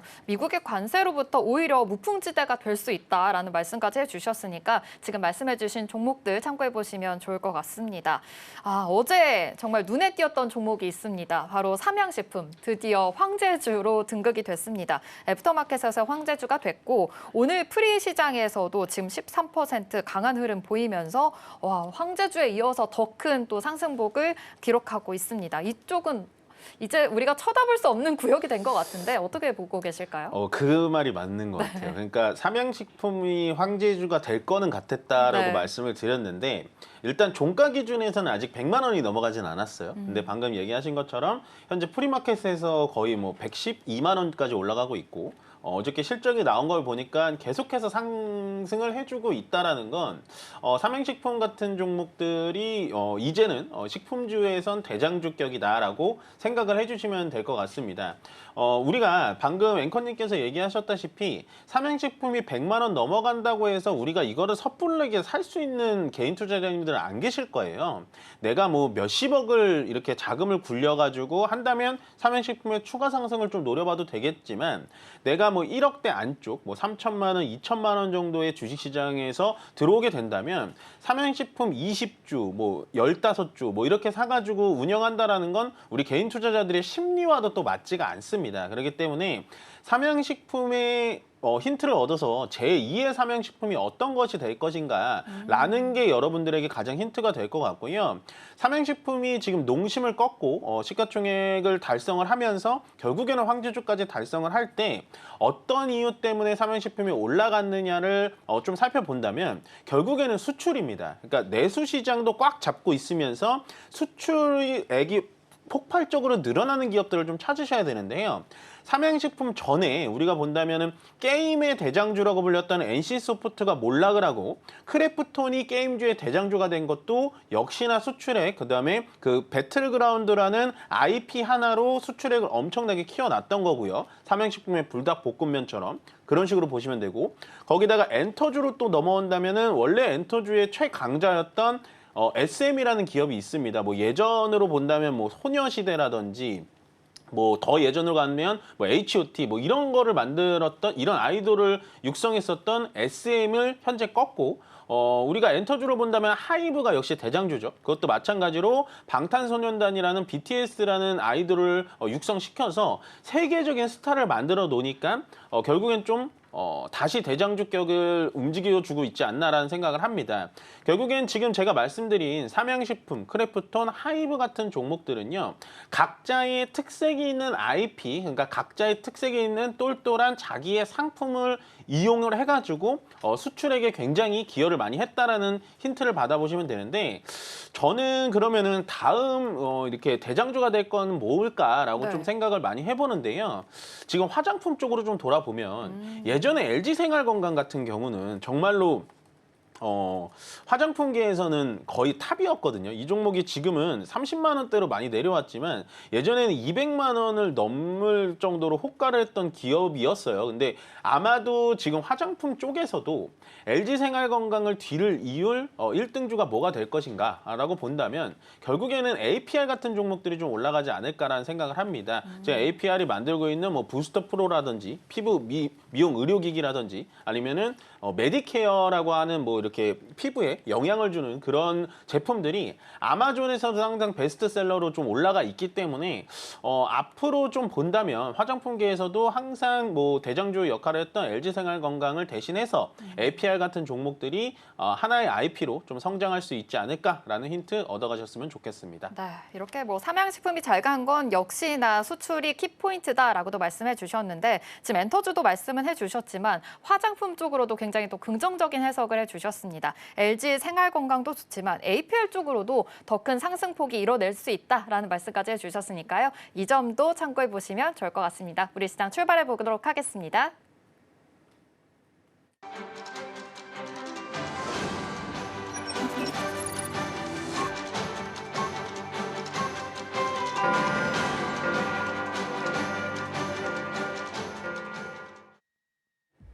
(5월 16일) 금요일 우리 시장 문 힘차게 열었습니다.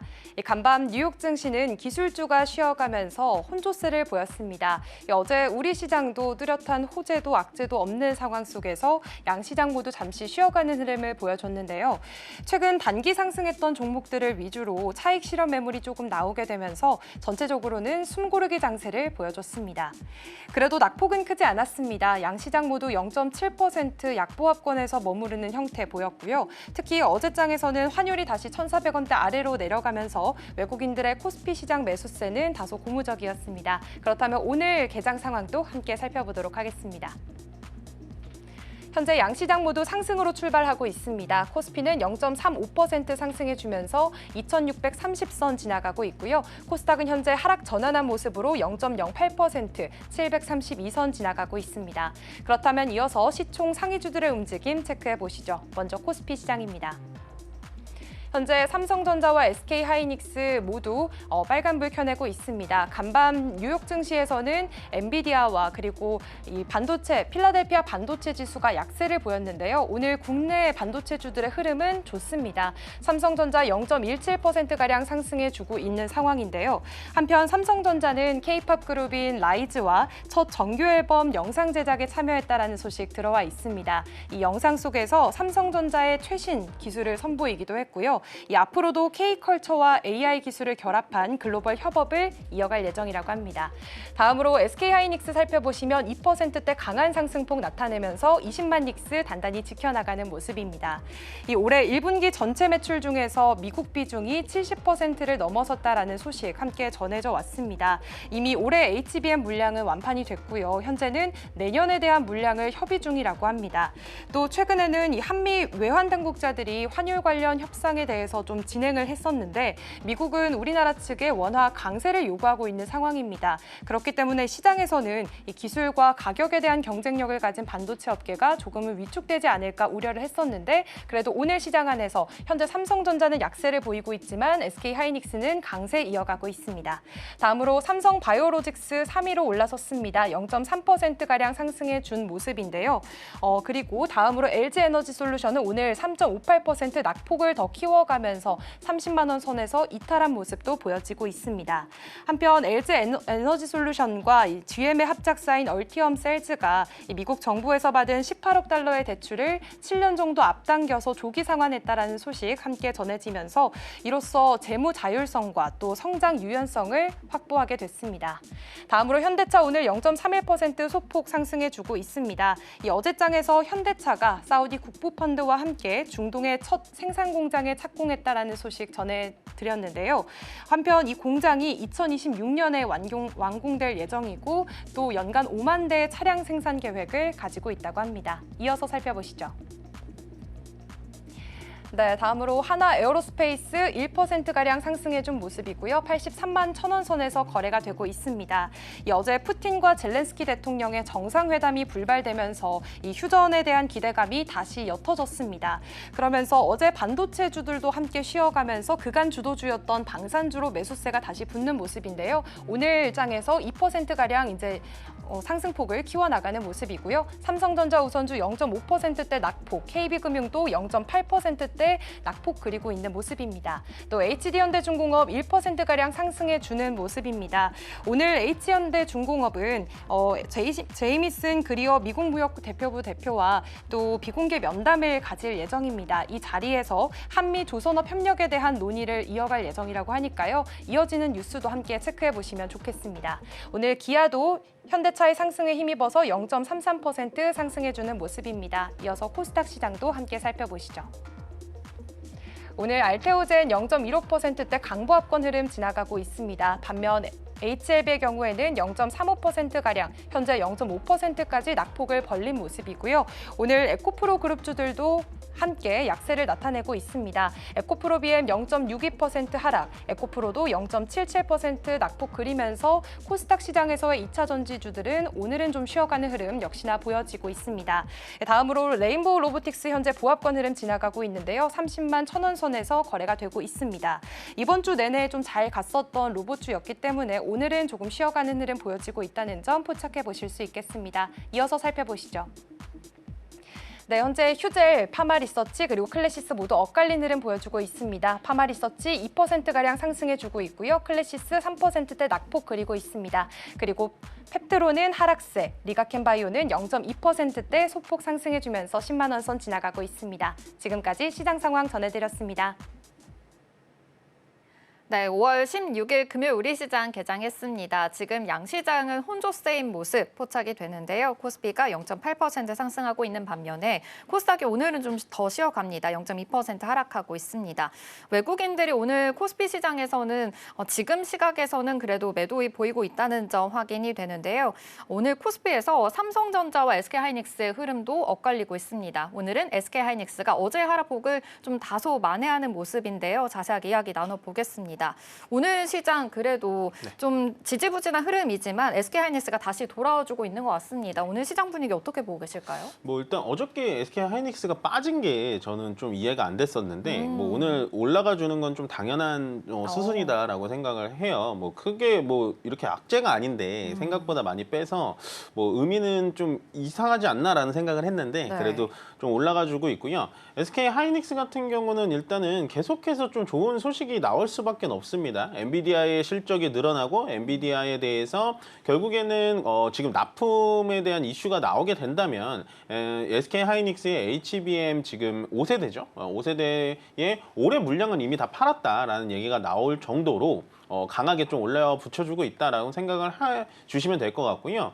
뭐 우리가 뭐 하이닉스가 더 올라갈 거다, 더 내려갈 거다 항상 이렇게 뭐 말은 많고 의견들이 정말 많지만 어떻게 보면은 지금 SK 하이닉스와 가장 연관이 있는 TSMC가 됐던 그다음에 엔비디아가 됐던 요런 그 종목들과 비교를 해보면 결국에는 지금 PER이나 PBR이 상당히 낮아져 있는 상태예요. PER이 7.5밖에 안 되고요. PBR 같은 경우는 2밖에 되진 않습니다. 그만큼 돈을 많이 버는 대신에 현재 주가가 많이 아직도 저평가돼 있다라는 코멘트를 많이 드렸었는데 요새 좀 많이 올라오고는 있기는 합니다. 그래서 현재는 AI 반도체에 대해서는 결국에는 SK 하이닉스가 시장을 끌어주고 그 밑에 단인 반도체 후공정 단, 그다음에 반도체 뭐 소재 쪽에 대해서도 같이 좀 흘러 들어가는 그런 흐름으로 보시면 될 것 같고요.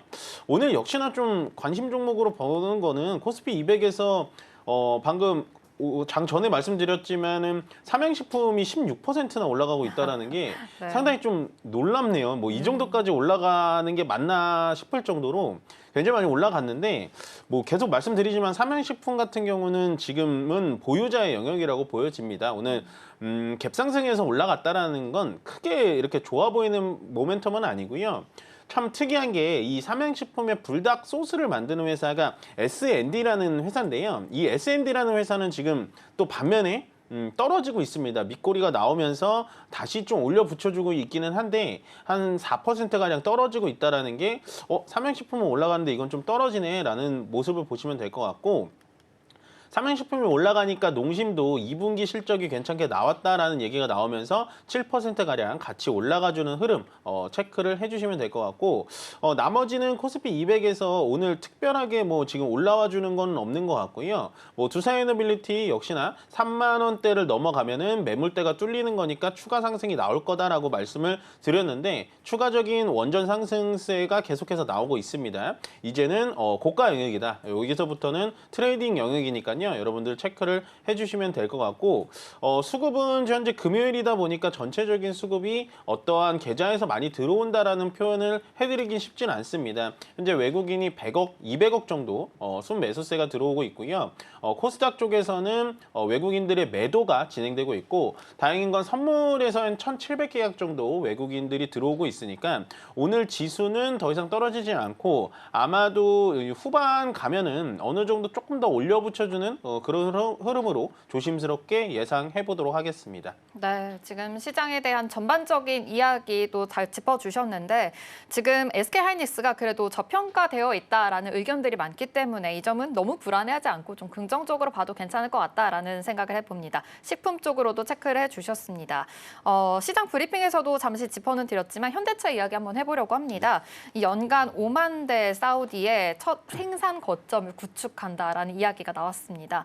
사실 지금 미국에도 지금 공장을 더 설립하는 만큼 좀 큰 예산이 또 들어갈 텐데 사우디에까지 이런 거점 생산을 구축한다라는 거는 좀 긍정적인 의미로 봐야 될지 어떻게 해석을 해보면 좋을까요? 그렇죠. 해외 거점을 늘려간다라는 건 어떻게 보면은 좀 리스크를 축소화시키는 굉장히 좀 좋은 현상인 것 같아요. 네. 물론 뭐 현대차에 대해서 저는 요즘에도 좋은 얘기를 많이 못 드리기는 네. 합니다. 현대기아차에 대해서는 물론 저는 아직도 좋아 보이는 포인트는 없어요. 그러니까 방금 얘기하셨다시피 미국에도 공장을 세우고 네. 또 사우디에서도 공장을 세워가면서 돌려가면서 해외 거점을 좀 늘리는 건 되게 좋아 보이긴 하는데 주가도 굉장히 싸고요. 근데 이 주가를 끌어올릴 만한 모멘텀이 없다라는 겁니다. 현대차, 기아차 굉장히 수출도 많이 하고 자동차 품질도 많이 좋아졌죠. 근데 아직도 관세 노이즈가 있다는 건 상당히 부담스러운 부분입니다. 제가 자동차와 반도체를 항상 관세에 대해서 비교를 할 때 말씀을 드리죠.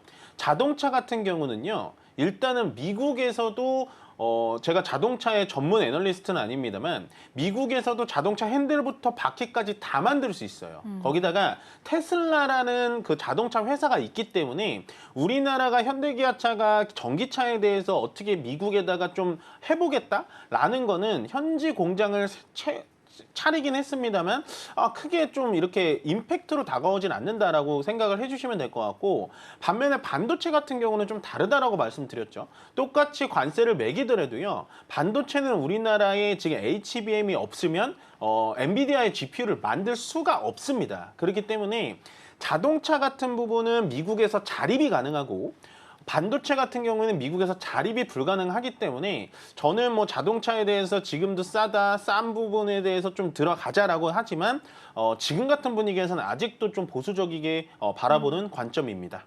네, 이 관세에 대한 우려사항은 여전한 만큼 지금 자동차 쪽으로는 계속해서 보수적인 입장 알려주셨습니다. 그리고 어제 좀 눈에 띄는 시세가 요즘 한진칼이 상상 갔었잖아요. 그런데 어제 조정을 받고 오늘도 조정이 되는 모습입니다. 사실 호방그룹이 지분을 추가 인수하면서 굉장히 또 긍정적으로 해석이 됐는데 경영권 분쟁 이야기까지 나오고 있어요. 좀 이 점은 어떻게 봐야 될까요? 한진칼 끝난 건가요? 이게 경영권 분쟁이 네. 계속해서 꺼지지 않는 것 같아요. 네. 왜냐하면 어저께 이제 조원태 회장님이 하신 행동을 보면 네. 뭐 어떻게 보면은 조금 개인 투자자들한테 좋은 행동은 아니거든요.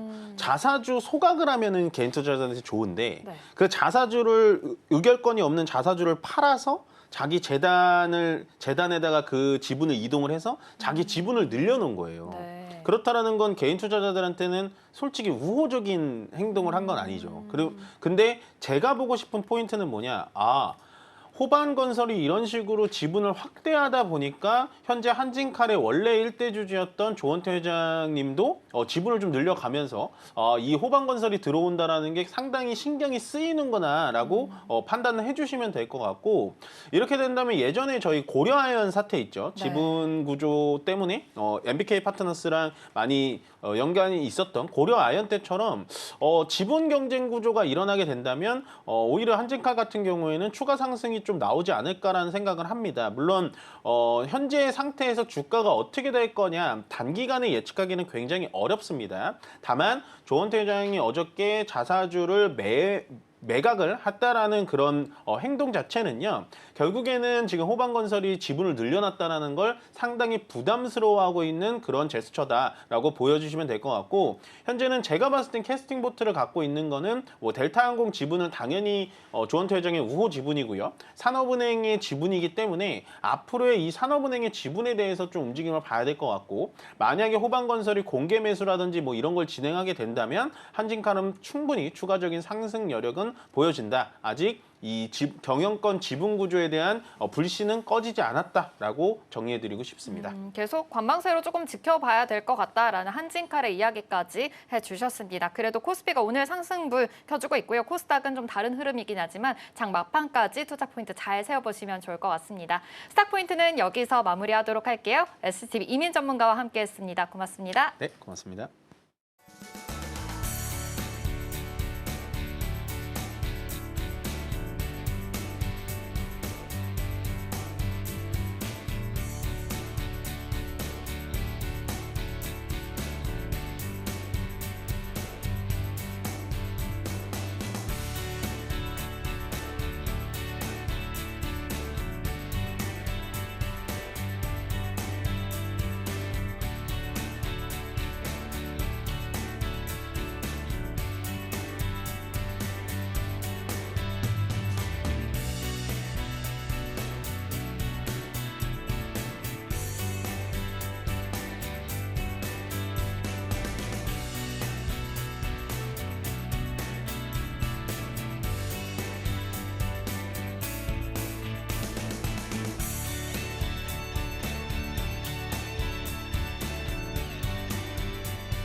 네, 계속해서 캐스팅콜로 이어가 보도록 하겠습니다. 오늘 도움 말씀에는 기업공시연구소 변영인 대표 자리해 주셨습니다. 대표님 어서 오세요. 네, 반갑습니다.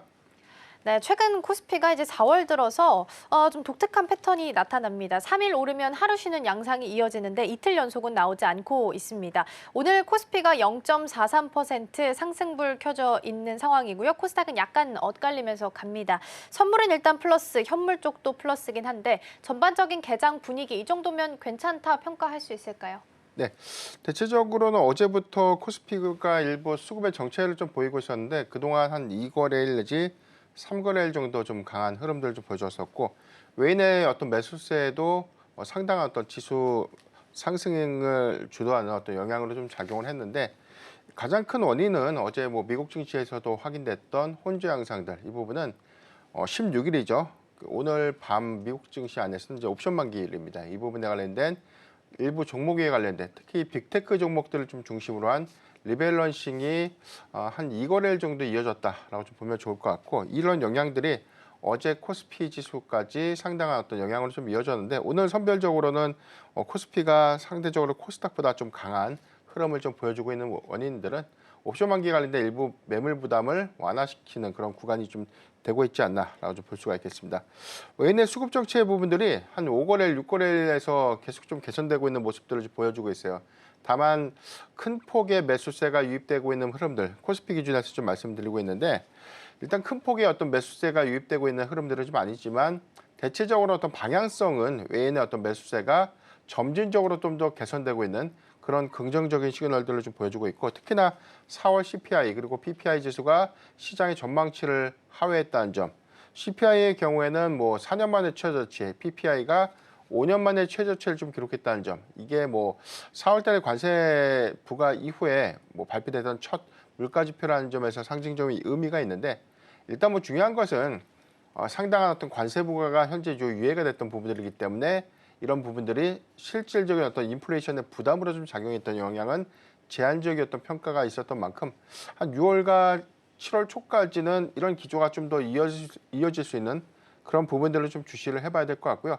다만 7월 달에 상호관세가 유예되는 것이 종료가 좀 된다고 한다면 이전에 글로벌 개별 국가들이 상호관세에 관련된 협상들을 완료하거나 뭐 중국도 마찬가지 이제 그런 부분들이 남아 있겠지만 이런 부분들이 재차 마무리가 되지 못하고 또다시 좀 지연되는 그런 모습들을 좀 보여준다면 이 부분은 인플레이션의 어떤 상당한 좀 영향으로 좀 작용될 수 있는 부분들이기 때문에 일단 뭐 물가지표가 안 됐다고 해서 이 부분을 좀 너무 맹신할 수는 없다라고 볼 수가 있겠습니다.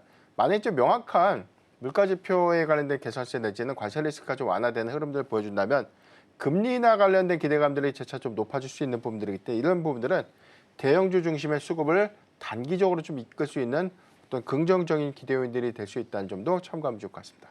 네, 먼저 전반적인 개장 분위기는 살펴보고 왔고요. 뉴욕 증시도 혼조세로 마무리를 지었고 오늘 우리 증시도 양시장은 일단 엇갈린 흐름으로 움직임이 좀 체크가 되고 있는 상황입니다. 어제 이 시간에 저희가 환율 이야기를 잠시 했었습니다. 오늘은 1,396원 30전에서 흘러가고 있는데요.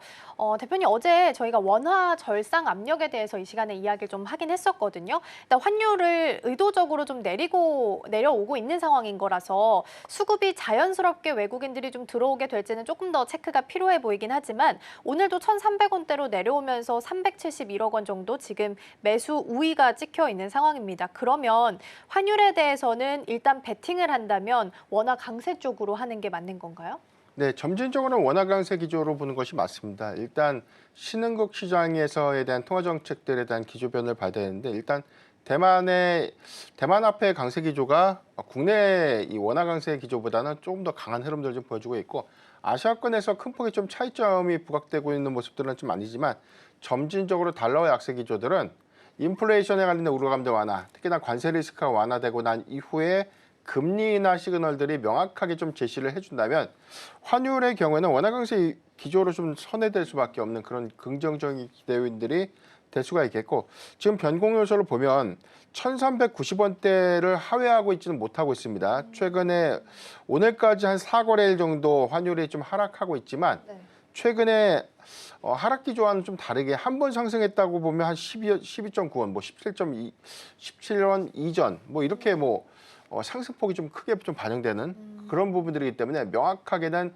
원화 강세 기조를 확인할 수 있는 시그널들은 좀 아니지만 관세 리스크가 재차 완화되고 있는 부분들과 더해서 금리 인하의 시그널들도 명확해지는 그런 부분이라면 지금 단기적으로 한 1,370원 정도를 크게 하회해 준다면 뭐 1,300원 한 중반까지는 좀 내려갈 수 있는 하방 경직성을 좀 보여주고 있지 않을까라고 볼 수가 있겠고 이런 기조가 조금 더 구체화가 좀 돼준다면 외인 수급은 상당히 좀 개선될 수 있다는 점도 참고하면 좋을 것 같습니다. 그러게요. 일단은 좀 떨어져서인지는 모르겠지만 1,396원 선에 들어오면서 매수로 봤을 때는 코스피가 407억 원까지는 매수 규모를 좀 키워가는 구간에 있긴 합니다. 계속해서 수급 상황은 좀 체크해 보셔야 될 것 같고요. 1,390원대는 아직 하회하진 못하고 있기 때문에 점진적으로는 조금 더 내려올 가능성에 대해서 언급을 좀 주셨습니다. 그리고 이번 주 일요일에 대선 후보들 첫 TV 토론이 예정이 되어 있어서 정책주, 인맥주가 좀 다르긴 한데 살짝 좀 보고 갈게요. 상대적으로 당연히 정책주가 조금 더 안정적일 수밖에 없겠죠. 그래서 어떤 쪽을 좀 봐야 될까 고민하시는 분들이라면 가장 좀 유력 후보로 보는 두 후보의 공통된 공약 쪽에서 정책을 좀 찾아서 공략을 해볼까? 어떤 아이디어 좀 주실 수 있을까요? 네, 대체적으로 첫 대선 토론에서 다뤄질 수 있는 부분들은 뭐 크게 전통적인 정책 수혜주가 좀 될 수가 있죠. 교육, 일자리, 뭐 여기 더해서는 저출산 관련된 그런 어떤 정책들이 대체적으로 좀 많이 다뤄질 것 같고요. 여기서 이제 부과돼서 이전 정책과 다른 차별화 정책이 제시가 좀 된다면 그렇지만 양 후보자의 어떤 공통된 정책이라고 하면 뭐 AI 정책 관련된 부분들 이 부분은 계속해서 좀 재차 좀 강조가 좀 되고 있는 부분이죠. 재생에너지 관련된 부분들은 이재명 후보를 좀 중심으로 해서 정책들이 좀 발의가 되고 있는 그런 부분들이고, 지금 여권 후보자를 좀 주축으로 한 이런 정책에서는 또 재생에너지가 그렇게 좀 그렇죠. 긍정적인 어떤 이 뷰보다는 좀 다소 좀 회의적으로 좀 제시가 좀 되고 있기 때문에 약간의 어떤 공약 차이는 좀 있겠지만 공통된 정책 차이라면은 AI 정책들이 좀 더 구체화가 좀 되지 않을까. 그래서 이제 공통된 의제에서는 AI 정책을 한번 노려볼 수 있겠고, 저는 한 가지 계속해서 정책에서 좀 다뤄지지 못했던 산업군들 중에 하나가 로봇이라고 좀 봅니다. 오, 로봇이 최근 한 2거래일에서 3거래 정도 맞아요. 강한 흐름들을 보여줬던 것은 트럼프 대통령의 중동 순방 성과가 오히려 기대 요인들을 좀 작용을 했고, 여기서는 뭐 휴머노이드 관련된 기술들이 재차 좀 부각이 되면서 단기 수급을 좀 이끌었다라고 볼 수가 있겠는데, 일단 우리가 예상은 하지 못했지만 세부 공약 안에서는 로봇 산업이 빠질 수는 없을 것 같습니다. 그래서 AI 정책과 좀 맞물리면서 로봇 산업에 관련된 국가 전략이라든가 뭐 해당되는 어떤 정책의 세분화 관련된 내용들이 한 번쯤은 좀 언급이 좀 되지 않을까라고 좀 볼 수가 있기 때문에, 저는 뭐 전통적 일자리도 봐야 되지만 특화된 섹터라면 뭐 AI라든가 로봇 섹터를 단기적으로 좀 봐도 괜찮지 않을까라고 좀 판단하고 있습니다. 그렇군요. 전통적인 정책주들, 뭐 저출산, 일자리, 교육 이런 쪽이 조금 더 강조를 받을 가능성이 좀 있겠지만, 공통적으로 본다면 AI 쪽, 그리고 조금 더 넓게 본다면 로봇 쪽도 같이 보셔도 좋을 것 같습니다. 자, 그럼 이어서 이번에는 외국인과 기관 쪽에서는 어떤 종목들을 좀 담아가고 있는지 러브콜 상위 종목들 체크해 보도록 하겠습니다. 일단 외국인 쪽부터 먼저 확인을 좀 해볼 텐데요. 오늘 1위가 삼성전자, 2위가 SK하이닉스, 이 반도체 투톱을 나란히 담아가고 있는 것으로 확인되고 있고요. 외국인과 기관 쪽 같이 좀 본다면 오늘은 테마로 보면 좀 실적으로 묶을 수 있지 않을까 싶습니다. 일단 HD 현대일렉트릭이나 효성중공업 같은 경우에는 4월 수출 호조로 변압기 쪽에서 강세를 좀 보이면서 오늘 좀 외국인 쪽에서 상단에서 담아가는 것으로 보이고요. 실적으로 좀 묶어본다면 한국금융지주, HMM 쪽도 괜찮았던 걸로 기억을 좀 하고 있기 때문에 이쪽으로도 좀 체크를 해보면 좋지 않을까 싶습니다. 일단은 실적의 시즌이 좀 어느 정도 마무리가 되고 있는 상황이라서 이제부터는 대표님 내러티브가 좀 탄탄한 쪽, 펀더가 좀 탄탄한 쪽으로 시선을 좀 옮겨볼 때가 되었지 않나라는 생각이 좀 들어서요. 혹시 주목하시는 섹터나 종목 꼭 여기 없다 하더라도 좀 그런 쪽이 있다면 어느 부분을 좀 보고 계실까요? 네, 일단 뭐 1분기 어닝 시즌은 좀 종료가 됐죠. 5월 15일 날 1분기 보고서에 관련된 법적 종료일이 좀 마감이 됐고, 물론 이제 연결법인의 경우에는 한 15일 정도 더 제출 기간이 네네. 좀 남아있지만 대체적으로는 5월 15일 날 분기 보고서에 관련된 마감이 대체적으로 좀 이루어졌기 때문에 어닝 시즌은 좀 끝났다라고 좀 보는 게 명확할 것 같고요.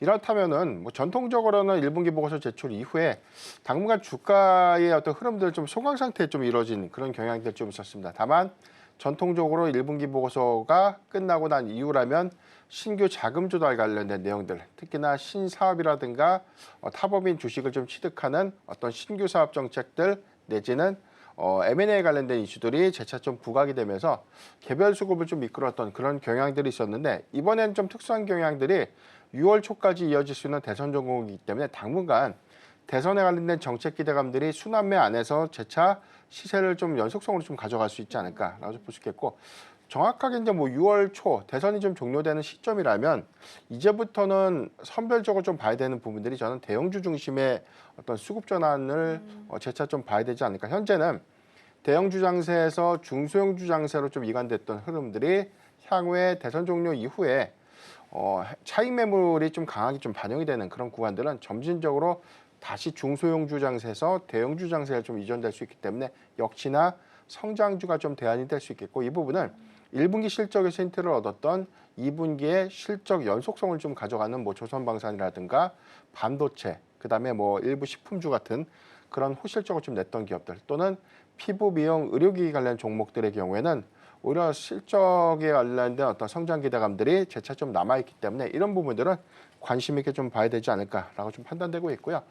많이 올랐던 종목들보다는 사실 뭐 실적이라든가 성장 기준은 좀 명확한데 주가가 단기적으로 좀 하락했던 일부 섹터들에 대한 관심을 좀 더 가져야 될 것 같은데, 첫 번째가 저는 화장품이라고 봅니다. 화장품 데이터의 경우에는 저는 한 작년 4분기 올해 초까지만 하더라도 화장품 섹터에 대해서는 좀 다소 보수적인 생각을 좀 갖고 있었어요. 이 부분은 명확하게 북미 시장의 월간 데이터에 대한 정책 기조가 좀 명확했기 때문에 이런 부분들은 선별적으로 좀 봐야 되고 그런 부분에서 뭐 대안으로 보면 ODM사 정도를 봐야 된다라고 좀 강조를 드렸는데 이제는 좀 달라진 좀 생각이 2월과 3월, 4월 데이터의 개별 성과가 굉장히 좋습니다. 이런 부분들은 일시적인 어떤 요인을 떠나서 한국 화장품의 경쟁력 내지는 출하량들 관점에서는 아직까지도 뭐 경쟁력 관점에서는 상당한 좀 투자 매력도 좀 있지 않나. 다만 주가는 고점 대비 많이 하락을 했기 때문에 이런 기조는 2분기와 3분기에도 유사한 양상을 좀 이뤄갈 수 있지 않을까라고 좀 판단해 보겠습니다. 네. 오, 그렇군요. 화장품 그래도 긍정적으로 좀 말씀을 주셨습니다. 2월, 3월, 4월 개별적으로 그래도 잘 치고 나간 부분이 있기 때문에 경쟁력이 좋다라는 평가를 좀 주셨고요. 오늘 화장품주 전반적으로 흐름은 좀 나쁘지 않게 가네요. 일단 잉그루드랩도 2.7%, 본느 1.8%, 실리콘투도 한 1.6%, APR이 최근 잘 가죠. 1.7%대 추가 상승 좀 이어가는 모습도 보인다라는 부분 체크 드리겠습니다. 그러면 이번에 외국인 쪽에서 SK 하이닉스랑 삼성전자 나란히 담아가고 있어서 반도체 쪽도 잠깐 보고 갈게요. 그동안 엔비디아 입장에서는 중국으로 못 나갔던 그 물량이 항상 걱정이었는데 이번에 트럼프 대통령이 사우디랑 이제 좀 수출기를 틀어줬다.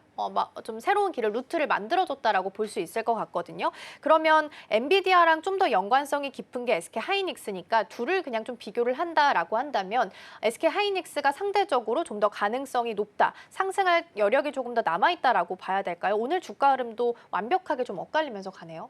네, 중동향 수주 성과 기대감들은 당연히 이제 HBM 밸류체인을 갖고 있는 SK하이닉스의 단기적인 어떤 기대감을 반영시킬 수밖에 없는 그런 재료가 좀 아니었나라고 볼 수가 있겠는데 중동에서 뭐 사우디라든가 아랍에미리트에 대한 AI 칩 수출이 저는 상징적인 어떤 의미를 넘어서 꽤 큰 성과다라고 좀 볼 수가 있겠습니다. 이 부분은 과거 이제 바이든 행정부 때 이 중국에 대한 이 반도체 수출 통제를 같이 시작을 하면서 국가별 등급을 매겨가지고 이 부분을 반도체 수출 규제를 했는데 중동이 여기서 지정됐던 배경이 중동을 통해서 중국으로 우회 수출됐던 그런 부분들이 재차 좀 발각이 좀 되면서 중동향, 고사양 AI 칩도 역시나 같은 기준에서에 대한 수출 통제가 좀 이루어졌던 점이 이번 트럼프 행정부에서 완화가 됐던 점. 그렇죠. 그래서 이제 사우디아라비아와 아랍에미리트가 해당되는 어떤 규제 완화에서 실질적인 어떤 계약으로 좀 이어졌는데 사우디아라비아가 한 4년간 네. 7억 2천만 달러 규모의 이 공급 계약을 좀 체결한 거죠. 이 부분은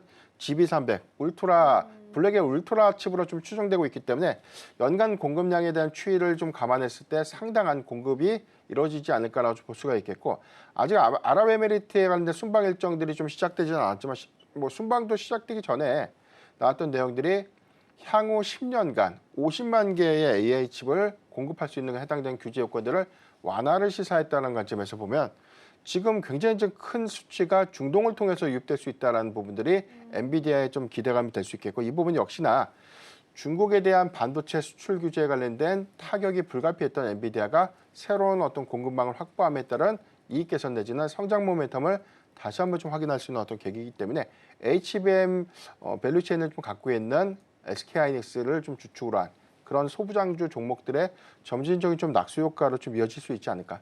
다만 우리가 중국에 대한 수출 규제에 관련된 어떤 시장의 해석이 너무 과도했다고 봅니다. 이 부분은 중고사양 칩이 아니라 중저사양 칩이죠. 이 부분은 H20에 관련된 칩의 전반적인 어떤 이 점유량들을 좀 감안했을 때 물론 중국의 수요를 좀 무시할 수는 없겠지만 이게 엔비디아의 전체 어떤 성장 기조를 흔들 만한 일이었나라는 관점에서 해석을 좀 해봐야 될 것 같고 중동향 수주 성과의 경우에는 고사양 AI 칩을 좀 공급한다는 관점에서 이익 개선 관점 그리고 이익의 확정성 관점에서 충분한 기대 요인이 좀 될 수 있지 않을까라고 좀 판단해 보겠습니다. 네, 중동 쪽에 대한 이슈가 꽤나 큰 성과다라는 말씀 주셨고요. 완벽하게 이제 중동 밸류체에는 HBM이랑 조금 더 연관성이 있기 때문에 엔비디아랑 더 연관이 있는 SK하이닉스가 오늘 2%대 상승률 보이면서 움직임 체크되고요. 삼성전자는 반대로 좀 떨어지면서 약보합 수준입니다. 그래도 SK하이닉스가 20만 닉스 자리 좀 지켜주면서 가고 있고요. 아랫골이 달리면서 오늘도 말아 올리는 모습도 체크가 되고 있습니다.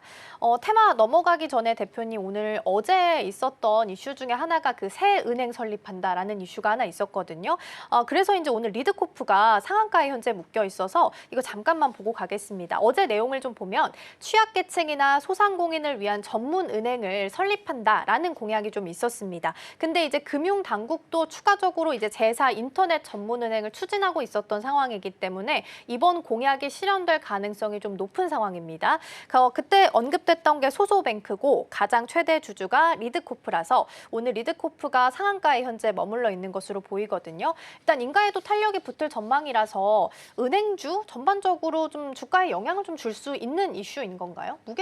무게감이 어느 정도 되는 거예요? 일단 정책 기대감이라고만 봐야 될 것 같아요. 일단 해당된 정책이 새로운 정책들이 부과되면 단기적인 수급이 유입되고 다만 이제 이 부분이 연속성을 좀 가져갈 수 있을까라는 부분에서 해석을 좀 해봐야 될 것 같은데 우리가 태양광 섹터의 경우는 햇빛연금 관련된 발언이 좀 이루어지면서 이게 장기 연속성보다는 뭐 하루 정도 강했지만 그 다음 날에는 개별적인 종목들이 좀 수급 양분화가 좀 다르게 좀 이루어졌죠. 마찬가지로 리드코프가 정책 기대감을 좀 가져가는 부분들이기 때문에 단기적인 수급의 연속성들을 좀 가져가겠지만 이 부분을 좀 맹신할 수는 없겠다라고 볼 수 있는 게 정책이 현실화가 좀 될 수 있는가 여부 또는 이 부분이 현실화가 좀 된다고 하더라도 실질적인 어떤 이익 구조를 어떻게 좀 가져갈까 이 부분도 좀 중요할 것이기 때문에 일단 뭐 제사 인터넷 은행의 경우에도 이런 부분들이 명확하게 지금 추진이 활발하게 좀 이루어지지 못했던 점 이런 것들을 좀 감안했을 때 정책이 관련된 단발성 수급 정도로만 좀 해석해봐야 되지 않을까라고 볼 수 있겠고 이 부분은 전체적인 어떤 기조에서 봐야 되는데 뭐 은행주의 관점에서는 저는 네. 정책의 단기적인 어떤 기대감들보다는 EPS 즉 뭐 이익 관점을 얼마만큼 확장시키고 주주 가치 환원 정책을 얼마만큼 더 많이 상향시킬 수 있는지 그래서 향후에 기업 밸류업에 관련된 정책들이 정말 다시 한번 좀 재수립되면서 차기 정부 안에서도 정말 이 상법 개정안이라든가 주주 가치를 좀 제고하는 기업들에 대한 인센티브가 얼마만큼 더 증가될 수 있는 요인이 될 것이고 이 부분이 은행주의 어떤 효과로 좀 이어질 수 있는가 이게 더 중요할 것 같습니다. 네, 그렇군요. 일단은 이 리드코프 관련해서는 단기적인 수급 영향, 연속성은 좀 의문을 가져봐야 된다라는 말씀 주셨습니다. 현재도 상한가에 묶여있긴 합니다만 전반적인 은행주를 본다 하더라면 EPS나 주주 환원 가치 본인이 원래 가지고 있는 밸류를 잘 지키면서 가는지가 더 중요해 보이긴 합니다. 자, 그러면 오늘 올라오고 있는 상위 테마들도 함께 확인해 보도록 하겠습니다. 오늘 첫 번째 테마로는 원전이 자리합니다. 일단 최근에 이제 계약 문제가 아직까지 해결되지는 않았지만 전반적으로 원전에 대한 수요는 좀 높아지고 있습니다. 벨기에나 덴마크 같은 유럽 국가에서도 빗장을 푼다라는 소식들이 계속해서 전달이 좀 되고 있는 상황이다라는 부분 체크드리고요. 두 번째 열어보겠습니다. 두 번째는 강관이랑 LNG입니다. 아무래도 에이펙 정상회담 이제 이슈가 있다 보니까 오늘 일정상으로는 한미가 만날 예정입니다. 그래서 USTR 대표랑 한국 대표랑 안덕근 산업부 장관이랑 만날 예정이고요. 더불어서 한화오션이랑 HD 현대중공업 대표도 같이 이제 단독 회담을 한다라는 기사들도 좀 보도가 되고 있어서 같이 좀 보시면 좋겠습니다. 마지막 테마 열어보겠습니다. 마지막은 로봇이고요. 앞서서 대표님께서 살짝 힌트를 좀 주셨지만 한 이틀 정도 계속 급등세를 좀 보이고 있습니다. 특히 이제 중국 쪽 휴머노이드 시장이 커지면 커질수록 잘 갈 수 있다라는 긍정적인 리포트가 나오면서 중국 쪽 유니트리 관련되어 있는 로보티즈도 꽤나 상승세가 깊고요. 사회 이사에 대한 이슈가 있는 유진 로봇도 강세를 좀 보이고 있습니다. 자, 이렇게 세 가지 테마 먼저 열어봤고요. 대표님 오늘은 어느 쪽 전략을 좀 세워볼까요? 네, 원전 섹터를 좀 봐야 될 것 같고요. 지금 체코의 신규 원전 이 본계약 체결이 재차 좀 지연됐음에도 네. 불구하고 특징적인 종목들이 있다면 원전 섹터 안에서 52주 신고가를 경신하는 종목들이 꽤 많습니다. 오늘도 두산 에너빌리티와 BHI가 52주 신고가를 좀 경신하는 흐름들을 좀 보여주고 있는데 네. 일단 단기적인 어떤 우려감들은 체코 원전의 이 본계약 체결이 지연됐지만 그래서 이 부분에 관련된 계약 해제 리스크도 수급의 어떤 정체 요인으로 좀 작용을 했는데 실질적으로 계약 해지의 가능성들이 제한적으로 좀 전망이 좀 되고 있고 체코 정부가 워낙 한국과의 이 원전 사업에 관련된 협력을 더 희망하고 있는 그런 부분들 좀 주목해 봤을 때 이번 뭐 지방법원에서의 관련된 계약 해지 관련된 어떤 중대한 하자가 확인되지 않는 한은 번복될 수 있는 가능성은 좀 제한적이지 않을까 라고 좀 볼 수가 있겠습니다.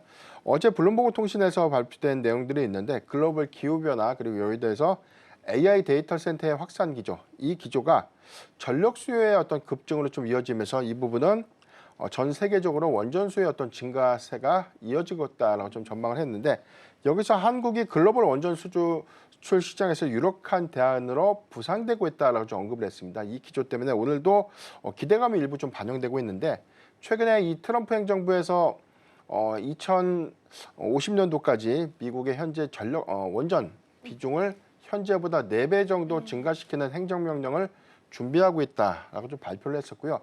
지금 빅테크 기업들이 대다수 데이터 센터를 좀 건립을 하면서 해당되는 SMR 프로젝트의 투자들을 본격화 좀 했는데 이런 부분들에 관련된 어떤 개별적인 이 SMR 프로젝트는 내년부터 좀 본격화돼서 좀 시작이 좀 될 수 있는 부분들, 이 부분은 점진적으로 국내 두산 에너빌리티를 좀 비롯한 주기기 내지는 보조기기 관련 종목들에 대한 단기적인 어떤 수급 기대감도 재차 좀 이어질 수 있지 않을까라고 좀 볼 수가 있겠습니다. 한국의 탈원전 기조에도 불구하고 현재 한 26개 원전을 좀 운영하고 있는데 11기 전기본에서 우리가 확인됐던 데이터를 보면 대형 원전 2기, 소형 모듈 원전이 1기입니다. 전체 3기를 2038년도까지 건립한다는 어떤 계획안인데 지금 탈원전 정책에서 친원전 정책으로 좀 회귀됐던 부분들, 특히나 이재명 후보도 이 탈원전 정책보다는 원전 정책에 관련된 어떤 뷰를 정책적으로 좀 변화하겠다라는 어떤 이 가능성들을 좀 제시를 했기 때문에 해당돼서 전기본의 경우에는 전력 수급에 관련된 요인에 따라서 조금 더 상향될 수 있는 어떤 기대 요인들을 주목해봐야 될 것 같고 이런 부분들은 전체적인 어떤 원전의 밸류체인 관점에서 좀 주목을 해봐야 될 것 같은데 그게 좀 세 개 카테고리죠.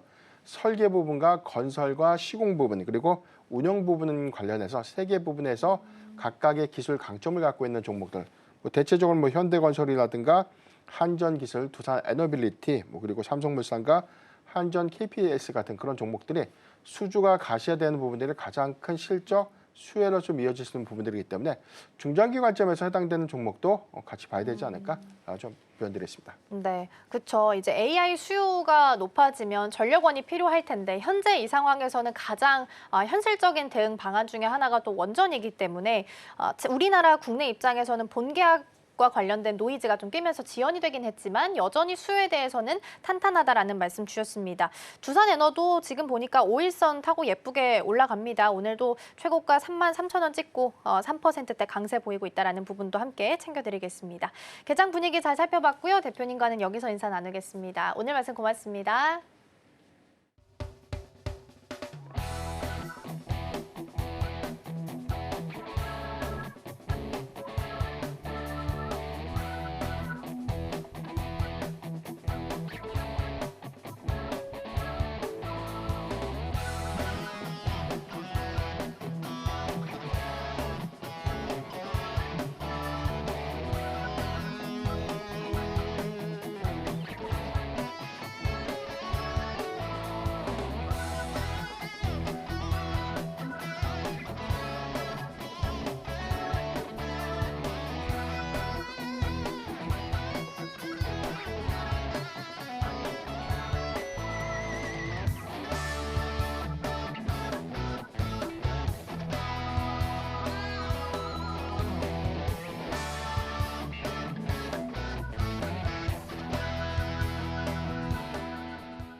지금 이 시각 시장 상황 함께 체크해 보겠습니다. 먼저 지수부터 살펴볼 텐데요.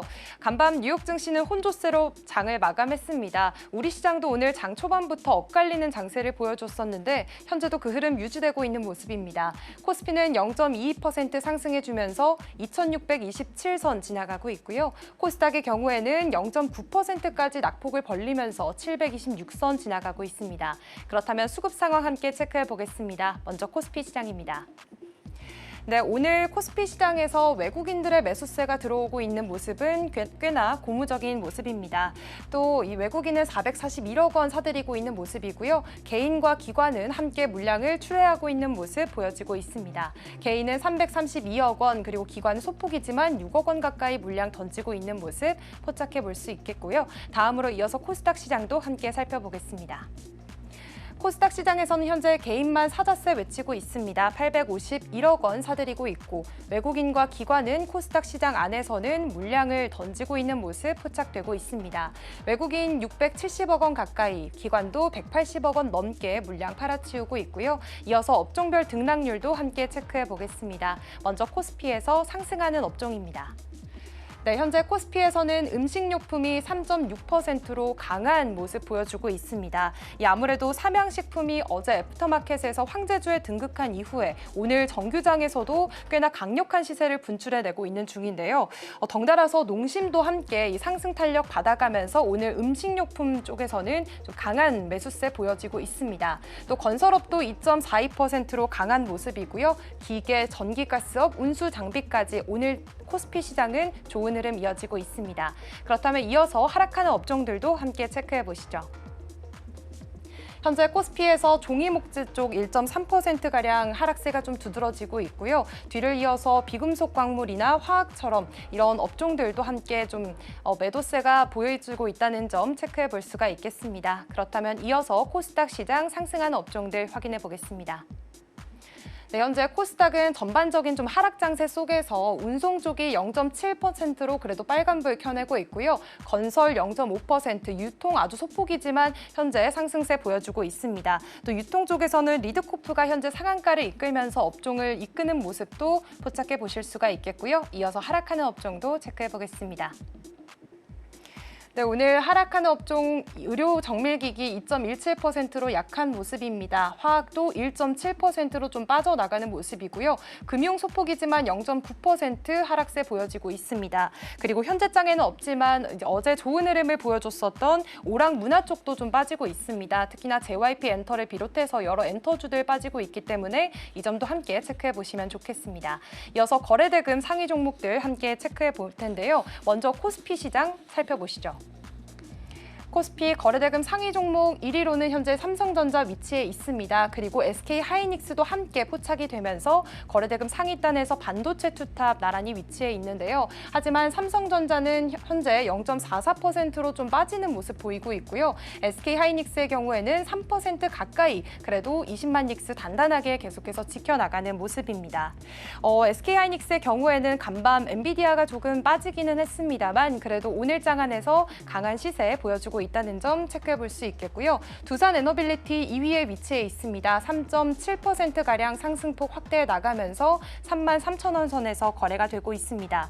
요즘 전 세계적으로 원전 사업이 다시 부활을 하고 있는 흐름입니다. 한국이 핵심 공급국으로 뽑히게 되면서 두산 에너빌리티에 대한 정치계나 산업계에 대한 관심이 계속해서 쏠리고 있는 모습이고요. 다음으로 삼양식품 현재 20%가량 상승해 주면서 이 황제주 자리 계속해서 지켜나가고 더 그 상승폭을 확대해 나가는 모습입니다. 삼양식품 1분기 영업이익 1,300억 원 기록하면서 최대 분기 실적을 기록하기도 했고요. 앞으로의 흐름이 좀 주목되고 있습니다. 하나시스템도 오늘 4.23% 상승해 주면서 오늘 방산주 쪽도 흐름 좋습니다. 이어서 코스닥 시장도 함께 체크해 보시죠. 네, 현재 코스닥 거래대금 상위 종목들 흐름 체크해 보면요. 오가노이드 사이언스가 22% 급등세 보여주면서 46,000원 선 지나가면서 지금 현재 1위 단에 자리 위치한 거 살펴보실 수가 있겠습니다. 최근 오가노이드 사이언스의 재생치료제 연구 결과가 굉장히 좋은 소식을 불러오면서 오늘 장에서 좋은 상승세 보여주고 있고요. 또 역시나 이번 주 내내 로봇주들을 향한 이 투자자들의 매수세가 좀 집중이 되고 있습니다. 유진로봇처럼 1%가량 상승해 주면서 13,000원 선 지나가고 있고요. 루진로봇 인물 관련주로 엮이게 되면서 그동안 계속 상한가를 기록하기도 했었죠. 또 오늘 로보티즈도 이 중국과의 협력에 대한 기대감이 지속되면서 7%가량 상승세 나타내고 있지만 나우로보틱스는 0.8%가량 물량이 좀 빠지는 모습도 확인해 볼 수 있겠습니다. 그리고 2위에는 로킷헬스케어 자리하고 있는데요. 4.2%가량 상승해 주면서 현재 코스닥 상장 나흘째 좀 상승해 주는 모습 보여지고 있습니다. 그렇다면 이어서 시총 상위주들의 움직임까지 체크해 보도록 하겠습니다. 먼저 코스피 시장입니다. 네, 현재 코스피 시장에서 아까 봤던 것처럼 이 반도체 투탑 여전히 엇갈린 흐름 보여지고 있고요. 또 오늘 삼성바이오로직스 현재 보합권 지나가고 있습니다. 100만 원 선 이탈한 모습 보여지고 있습니다. 또 셀트리온도 0.91% 하락하면서 오늘 제약바이오주 쪽으로는 조금은 약한 모습 보여지고 있다는 점 확인해 보실 수가 있겠고요. 또 오늘 한화에어로스페이스, HD 현대중공업처럼 조선과 방산주들은 흐름이 좋습니다. 또 그간 이 반도체주 쪽으로 몰렸던 이런 매수세가 다시 한번 조선 방산 쪽으로 붙는 모습도 체크해 볼 수가 있겠습니다. 오늘 현대차와 기아도 소폭이지만 상승세 가져가고 있고요. 이어서 살펴보도록 하겠습니다. 코스닥 시장 함께 살펴보시면 오늘 그래도 외국인과 기관의 좀 수급이 아쉬운 가운데 빨간불을 켜내는 종목들이 있습니다. 레인보우 로보틱스는 아까 전까지만 해도 좀 그래도 빨간불 켜내는 모습이었는데 현재는 0.5% 하락 전환한 모습이고요. 역시나 휴젤, 파마 리서치처럼 의료기기단 좀 미용 의료기기단 상승세가 좀 좋습니다. 휴젤 0.8% 상승세, 파마 리서치도 2.2%. 하지만 클래시스는 5%가량 빠지면서 약간은 엇갈리는 모습도 함께 포착이 되고 있습니다. 그리고 펩트론 현재 상승세 보여주다가 보합권으로 다시 돌아선 모습도 보여지고 있고요. 리노공업 3.08% 상승해 주면서 현재 시가총액 상위 종목단에 올라온 모습도 포착해 볼 수가 있겠습니다. 지금까지 시장 상황 함께 전해드렸습니다. 네, 금요일이라 거래가 많지는 않지만 그래도 현선물 모두 외국인 투자자 매수 우위 현재 찍혀 있습니다. 더불어서 오늘 안덕근 산업부 장관과 USTR 그리어 대표 오늘 회동할 예정입니다. 관세 협상과 관련해서 중간 점검 정도로 생각하시면 될 것 같은데요. 조선과 LNG 프로젝트 관련한 뉴스들 나올 수 있으니까 오후장까지 흐름 같이 체크해 보시면 좋을 것 같습니다. 저희가 방송 중에 제공해드린 정보는 투자 판단을 위한 조언일 뿐 해당 종목의 가치와 수익률은 보장하지 않습니다. 저희는 다음 주 월요일에 돌아오겠습니다. 시청해주신 여러분 고맙습니다.